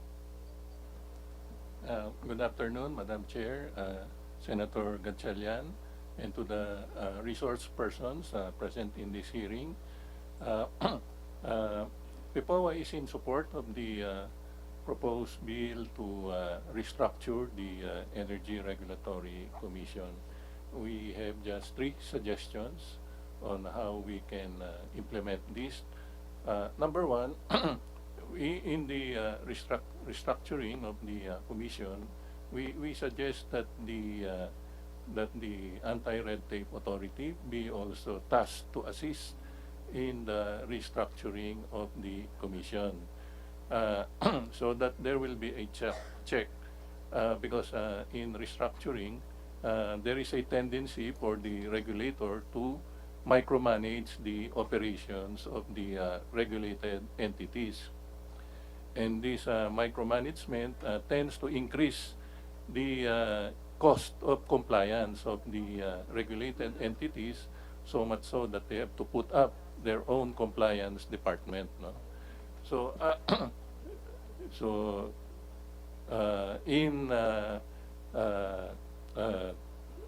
tasking the ARTA to assist the Commission in restructuring, we can perhaps filter out those regulations that are already bordering in micromanagement. Secondly, with regards to the cases that are pending before the Commission, the nature of cases pending before the Commission are quasi in rem, meaning the decisions of the Commission on these cases are binding upon the whole world. So during the proceedings, the public is notified of a case that is filed before the Commission. So the public is given the opportunity to participate in these public hearings of these cases. Now, more often, these cases, when they are heard by the Commission, no intervenors or oppositors come in to register in these public hearings, except maybe for the bigger ones like Meralco and GCP. But for the other utilities, when their cases are heard before the Commission, there are hardly any intervenors or oppositors that are registering in the pending case. So I would suggest that for cases that there are no registered intervenors or oppositors, that they be also be considered under the summary procedure, meaning once these cases are submitted for resolution, that there be a timeline provided, probably 90 days or 180 days from the time they are submitted for resolution. And if there is no action from the Commission, that they should be deemed approved already for implementation. So that can take out a lot of the backlog at the Commission. Now, finally, the third suggestion, if the committee will consider, is that in the filling up of the vacancy at the Commission, we would suggest that priority consideration be given from the rank and file of the Commission instead of appointing somebody from the outside of the Commission. The reason being is that the staff of the Commission have already been trained to do regulation and rate making. So they already have a working knowledge of the subject matter. And when they are appointed to become a commissioner, they do not have to go through a learning curve. Well, the power industry is a very complicated industry, so that if you appoint somebody from outside the Commission, they have to study the industry and the dynamics, and they have to study the technical matters such as rate making. So it will take time for them to get familiar with the subject matter. And this is probably one of the main cause of the lag in the resolution of pending cases. So those are the three suggestions that we have for people. Thank you very much for this opportunity. Thank you also for all of that. So let's now go to NGCP, Attorney Leonor Alabanza, and then please be ready, NPC and NTC. Good afternoon, Madam Chair. Good afternoon, Senator Gatchalian. NGCP is a highly regulated entity. In fact, I think our last regulatory reset process was approved in 2009, and that ended in 2015. So we are now working on an interim allowable revenue, and this revenue is very important to us because we are revenue capped. We welcome any improvements to the ERC structure if it will, if especially if it will result in an objective, timely, and fair regulatory process. Considering that we have over 100, around 115 pending capex projects with ERC, some of them have already been completed and energized. Many of them ongoing. And the timely action on these projects is now made more relevant in view of the ERC, of the Supreme Court ruling prohibiting NGCP from implementing projects without ERC approval. So that underlines the importance of the regulatory process for the transmission service provider. Thank you, Madam Chair.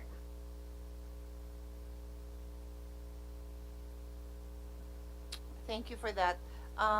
NPC, Miss Beverly Estela. Good morning. Good morning, Madam Chair. I'm Bernadette Rivera, Manager of the Strategic and Business Planning Division of NAPOCOR. Senator Win, good afternoon po. On the part of the NPC, we fully support the proposal to strengthen the governance structure of the ERC. Our long-standing issue with the ERC pertain to the timeliness of our rate applications because, Madam Chair, it is the National Power Corporation that's administering the universal charge for missionary electrification. So kami po yung power provider sa mga maliliit na isla, tsaka off-grid islands.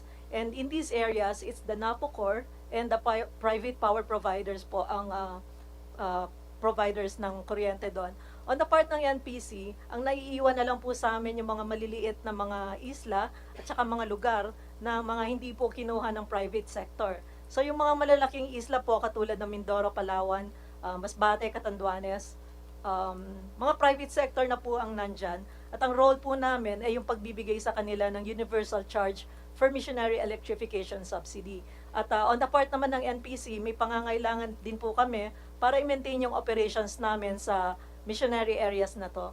Yung long-standing issue po namin sa ERC, we have rate applications as far back as 10 years ago, and this was emphasized noon pong 2022 when we had a fuel crisis, noon pong nagkaroon ng Russia-Ukraine war, and that's because 99% of the generation in these missionary areas are diesel generated. Kaya po nung tumaas yung presyo ng fuel, ay talaga naman pong affected kami doon, and we made a lot of lobbying for both houses of Congress, the lower house and the Senate, with regard to our deficit in the budget.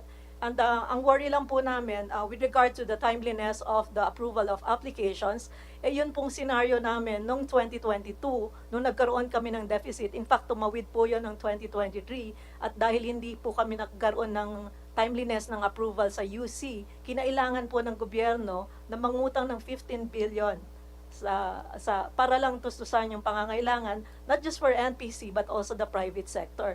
Ang worry lang po namin, ngayon 2025, ganun na naman po ang scenario dahil we have rate applications as far back as 2017 that's pending with the incurred cost na po kasi ito, Madam Chair. So, nire-recover na lang po namin, and kung hindi po kasi timely yung pag-approve, naging in question po yung sustainability ng operations, not just for NPC but also the private sector. So nagsalita na po yung presidente namin, we need 11.5 billion by 2025, at kung hindi po kami makakuha ng approval sa lalong madaling panahon, ay mapipilitan po kami magkaroon ng rotational brownout siguro kung hindi mapupunaan yon as early as March of 2025. And it's not a good scenario, Madam Chair, because it's an election year for next year. And the good news, Madam Chair, and we had word already from ERC, may inaayos na po silang approval na ilalabas, and we're just hoping, Madam Chair, na sana timely yung paglabas na yon within the year para po pumasok na yung cash flow as soon as possible para po maibsan yung deficit na ina-expect namin within first quarter of next year. Other than, Madam Chair, other than the rate applications, ang other concern na lang po namin is yung permitting requirements na nabanggit naman po ng ERC kanina, and not just for the for example, the COCs and the permit to operate for the SPAG plants, but also yung nakapending din po ng new power providers with them, because that's also the basis for us to provide them the subsidies, the UCME subsidies that they require for their operations. Nagiging siste lang po, it's not just for NPC, pagka po nagkulang yung pera, para bigyan ng subsidy, even the private power providers, pati po sila tumitigil yung, or nagbabadya na tumigil yung operations pagka po hindi sila whole. So yun po sana yung tulong na gusto namin, Madam Chair, Senator Win. Maraming salamat po. Thank you very much. So let's go to National Transmission Corporation, Engineer Lanes. Thank you, Madam Chair. Good afternoon, Senator Win. As far as Transco is concerned, we likewise support the proposed bill to restructure the Energy Regulatory Commission. Now, also as already discussed by Attorney Ann of PIPA, we would like to manifest that since it is part of the ERC's function to issue or issue this Philippine Grid Code and Philippine Distribution Code, of which there used to be this Grid Management Committee and Distribution Management Committee that takes charge of the amendments to these two codes. We would like also to propose that in the bill to formally create these two organizations, which will be under the direct supervision of the Energy Regulatory Commission. We will submit our formal comment on this, Madam Chair. Thank you. Thank you.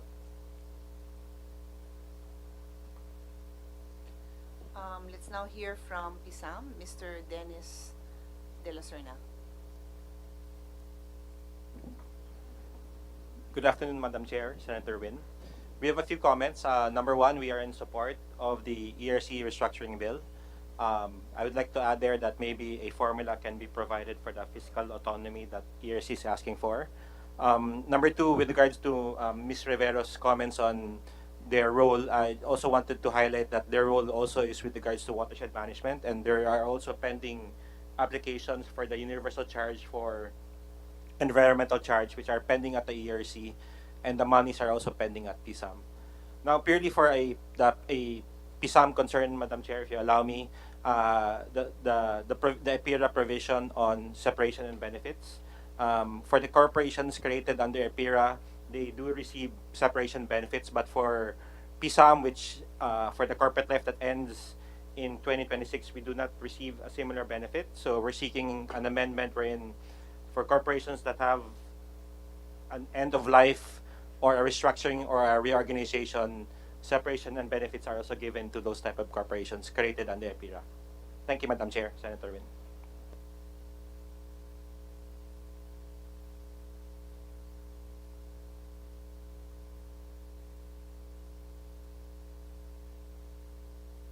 Thank you. And then I think this is our final speaker, final resource person today, Center for Energy Research and Policy, Attorney Noel Baga. Good afternoon, Madam Chairperson and Senator Gatchalian.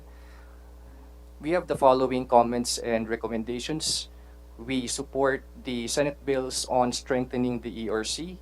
We propose the establishment of a consumer protection office, consumer advocacy office within the ERC, which would assist consumers in the filing of complaints and actions before the ERC and represent and appear on behalf of consumers before the ERC. There have been previous legislative bills in previous Congresses regarding this consumer advocacy office, and we are hoping that it would be passed this Congress, Madam Chairperson. We support the removal of the public offering requirement for power generation companies. We oppose the government participation in power generation. We also propose that for the ERC to be required to amend the Philippine Distribution Code and the National Grid Code. We believe this is urgent, Madam Chairperson.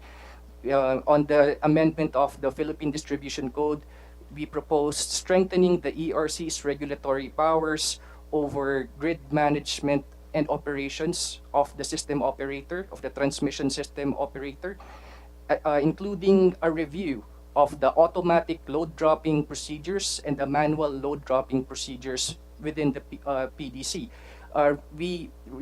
There was much controversy on this, Madam Chairperson, during the Senate hearing in January 2024 regarding the Panay Island total blackout for 4 days. And one of the main issues was whether the system operator, the NGCP, was required to undertake automatic load dropping procedures or manual load dropping procedures earlier. So there was much debate over this, and this needs to be clear within the PDC. We advocate for stronger ERC regulatory powers over power plant maintenance and operations. Several studies indicate that almost half of our power plants are more than 20 years old, and we have seen several times, Madam Chairperson, how several power plants simultaneously break down, Madam Chairperson. So we think that the public deserves better than this. We advocate for stronger ERC regulatory powers over ensuring the timely completion of grid interconnection projects. For example, regarding the Cebu Negros Panay Island interconnection project, this was delayed, Madam Chairperson, for 2 years before it was completed, Madam Chair. And many studies indicate that had this CNP3 interconnection project been completed on time, perhaps this could have helped prevent what happened in the Panay Island total blackout. So we recommend those. We also recommend, Madam Chairperson, the amendment of the WESM rules to increase competition, lower electricity prices, and to prevent market collusion and market irregularities, Madam Chairperson. We still have very high electricity prices in the Philippines. Studies indicate that WESM's prices are still very high, and measures have to be adopted to reduce these prices and to address market irregularities, Madam Chairperson. There have been studies which indicate that there are allegations of hoarding or deliberate withholding of power supply. So we seek to address these issues, Madam Chairperson. And we also propose for the amendment of the competitive selection process, the bidding rules on the power supply procurement of distribution utilities, procurement of power supply from power generation companies, Madam Chairperson. We hope that the CSP bidding rules would be amended to establish transparent and uniform bidding rules that would ensure minimal discretion on the part of distribution utilities and would prevent the tailor fitting of bid requirements on the part of distribution utilities in favor of their affiliate power generation companies. And we would like to propose for the mandatory attendance or participation of representatives of the affected local communities concerned during the CSP competitive selection process, bidding process, which affect their franchise area, Madam Chairperson. These are our recommendations, and we shall submit a position paper on this, Madam Chairperson. Thank you, Madam Chairperson. Yeah, of all the resource persons, you're the one I will require to submit a position paper. Sa dami ng sinabi ko, hindi ko na nasundan lahat. Yung iba, 3 points, kaya pa ng brain ko ma-absorb. No, they're very good points. That's why I do want to see it in writing. Thank you. Thank you. You have the floor. Questions? Thank you, Madam Chair. Commissioner Resi, I think we can sum up the reactions of our resource persons. Ay, tumatango ka na, I think alam mo na yung sasabihin natin. Yung delays in the approvals, also delays in the reset. No? I think the reset is one of the most important activities of the Energy Regulatory Commission because it gives, first of all, it determines the appropriate rates that the entity should charge, and at the same time there's an opportunity to lower down the rates because of the variables in the formula. And both, the approvals of the PSAs and the others and the resets are delayed. So since we're now talking about strengthening ERC, how do we, or what proposals do you have to finally eliminate all of these delays? Because like what our chairperson said, the delays have repercussions. It has domino effects, in project financing, in planning of the actual putting up of power plants, even new power. It affects all of this. So finally, what proposals do you have in order to completely eliminate the delays and correct all of these deficiencies that the ERC is experiencing now and in the past? Mr. Madam Chair, Mr. Senator, I think it's embodied in the two major points that we raised earlier. First is to allow ERC to conduct periodic restructuring and reorganization, which, for clarification with the team, what we were envisioning is at least every 5 years we are able to reassess our complement and do some adjustments. Also, with the limited fiscal autonomy, which will provide us at least budget for some employee benefits, because as I've said, we are now competing with the private entities within the industry when it comes to salary levels and benefits that they are able to offer to the staff from the Energy Regulatory Commission.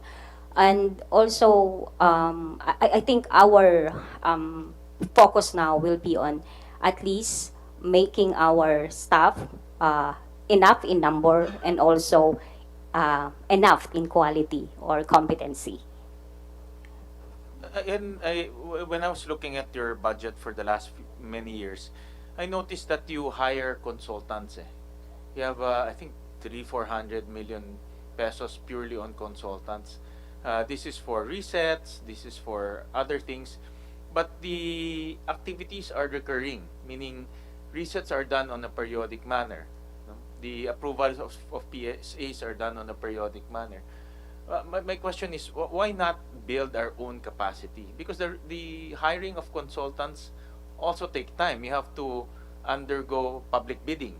And I understand in some cases there are failure of biddings that happen. And in effect, it delayed the entire process. So is it possible that we build our own capability, meaning get engineers, get economists, get a lot of technical people, because largely these are technical activities. Can we build our own technical team so that we do away with the bidding? And since we do it on a recurring manner, in effect, in sabi nga ni Attorney Rani, you build your expertise and your competency over time rather than getting different consultants whenever you have a reset or you have an activity. Chair, Madam Chair, Mr. Senator, in terms of consultants po, the reset, the one for the distribution utility and the transmission company, we do employ consultants po. And to address yung sana magkaroon ng knowledge transfer so that we have an in-house na experts na nakalagay po sa bawat kontrata ng consultancy na magkakaroon dapat nun. Ang idea nga po is, pag iniwan kayo ng consultant, kahit pa paano, meron na kayong na-acquire na competency on the expertise na hinire nyo siya for that. Sa ngayon po, yun lang po muna yung nagagawa namin. But hindi po kasi minsan nangyayari na yung mga na-train na, nag-stay. Yun po yung mga nagiging problema namin. Minsan nagiging, lang po kami, possible source of assets for other companies once we have already trained them. Marami po kami naging experience na gano'n. Classic example na lang po is when we did the PBR, we were 10. I was one of the original PBR. But after the first regulatory reset, parang 2 or 3 lang po kaming natira. So lahat po nakaalis na. And doon naman po sa ibang task namin, we are fortunate enough to have grants and aids po from other agencies para yun pong mga rule making na medyo nagte-take ng time ng staff napapastudy po namin through that consultant given by either USAID, UNDP, ganun po, sir. As of now, yun pa lang po yung nagagawa namin. But yun nga po, our hope is kapag nakakaroon kami ng reorg and we have the right salary and benefits for our people, we can hire the right people and at the same time have budget to continuously train them for competency, and by that po, we will be able to do away with consultants po. I remember one of the proposals when, Madam Chair, I actually drafted a ERC charter, an ERC charter. So it's a standalone charter that will hopefully strengthen the ERC.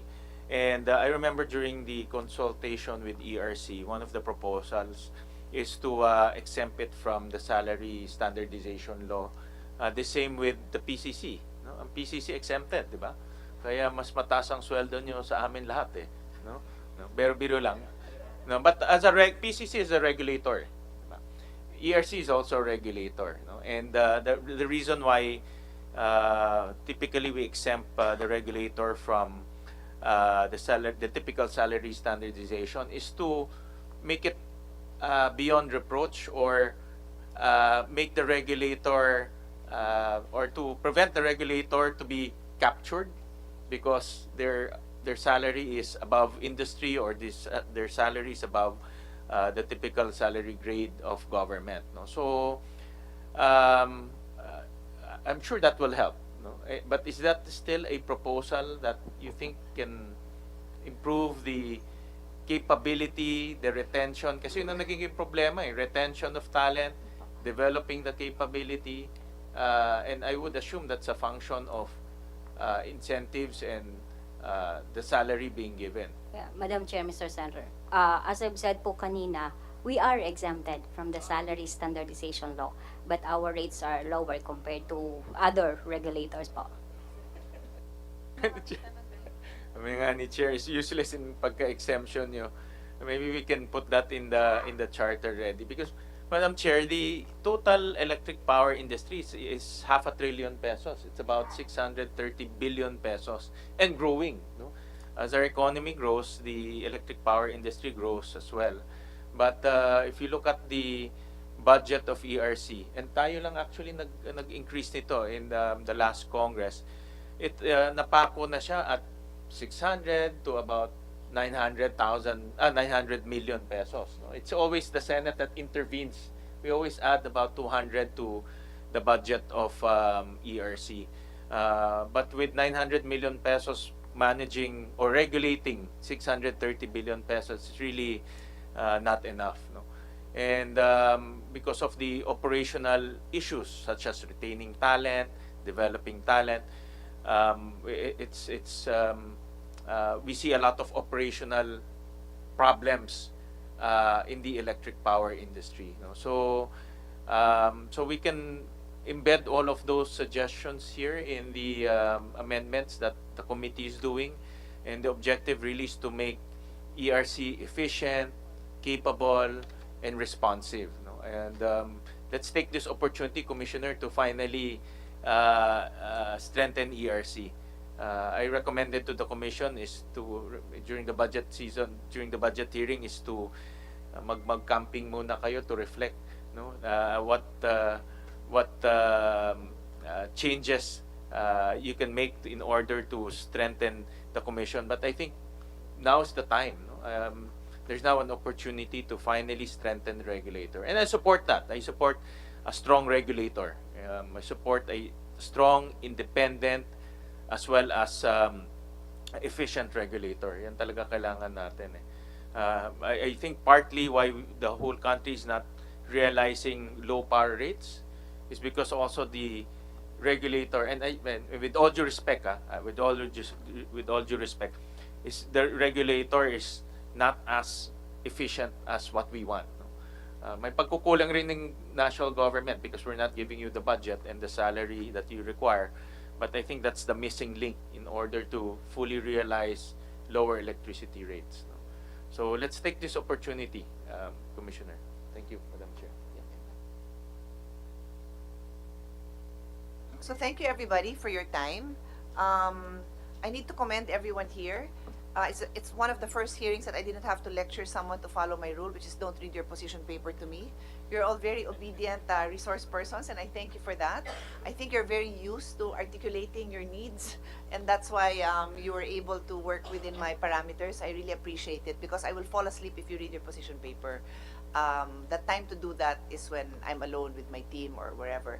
The time here was to do exactly what we did in very efficient time. I'm assuming you're all very busy people, so I'm happy that we finished in a reasonable amount of time. We will suspend and then we will have follow-up hearings or TWGs because it is urgent for us to pass a bill that empowers, regulates, streamlines ERC's roles, jurisdiction, whatever is needed, and we are limited by the reality that this is going to happen when the Senate is in the budget season already. So almost the entire month of November, we handle the budget and then a bit of December. But the goal is to try to get this done before the year ends so that we have time to get it done. I mean the bill, the committee report, and hopefully on the floor to start some debates, so we can pass this. I don't know. I don't want to say December, but let's see, January. Yes. For us to prepare our position in all the issues, are we going to include also the issues mentioned that are beyond the ERC chapter? Yeah, so your priority is ERC. So I would suggest that everybody start focusing on that. You can also provide reactions to what you've heard from other resource persons. You may have made your point clear, but somebody gave a contrary and you want to rub it in that you oppose that. You can do that. Let's focus on ERC. For DOE and ERC, you may react to any. If you want, just put it in a separate position paper so it doesn't take as much time. But like Attorney Baga mentioned, a lot of issues. That's more than welcome. I'm happy to be, to understand these issues better. Maybe have meetings to discuss this. But as I said, the priority is ERC. Okay. So thank you very much, everyone. I hope you still have the rest of your day to go back to work and prepare your final position papers on this. Thank you so much. This hearing is suspended.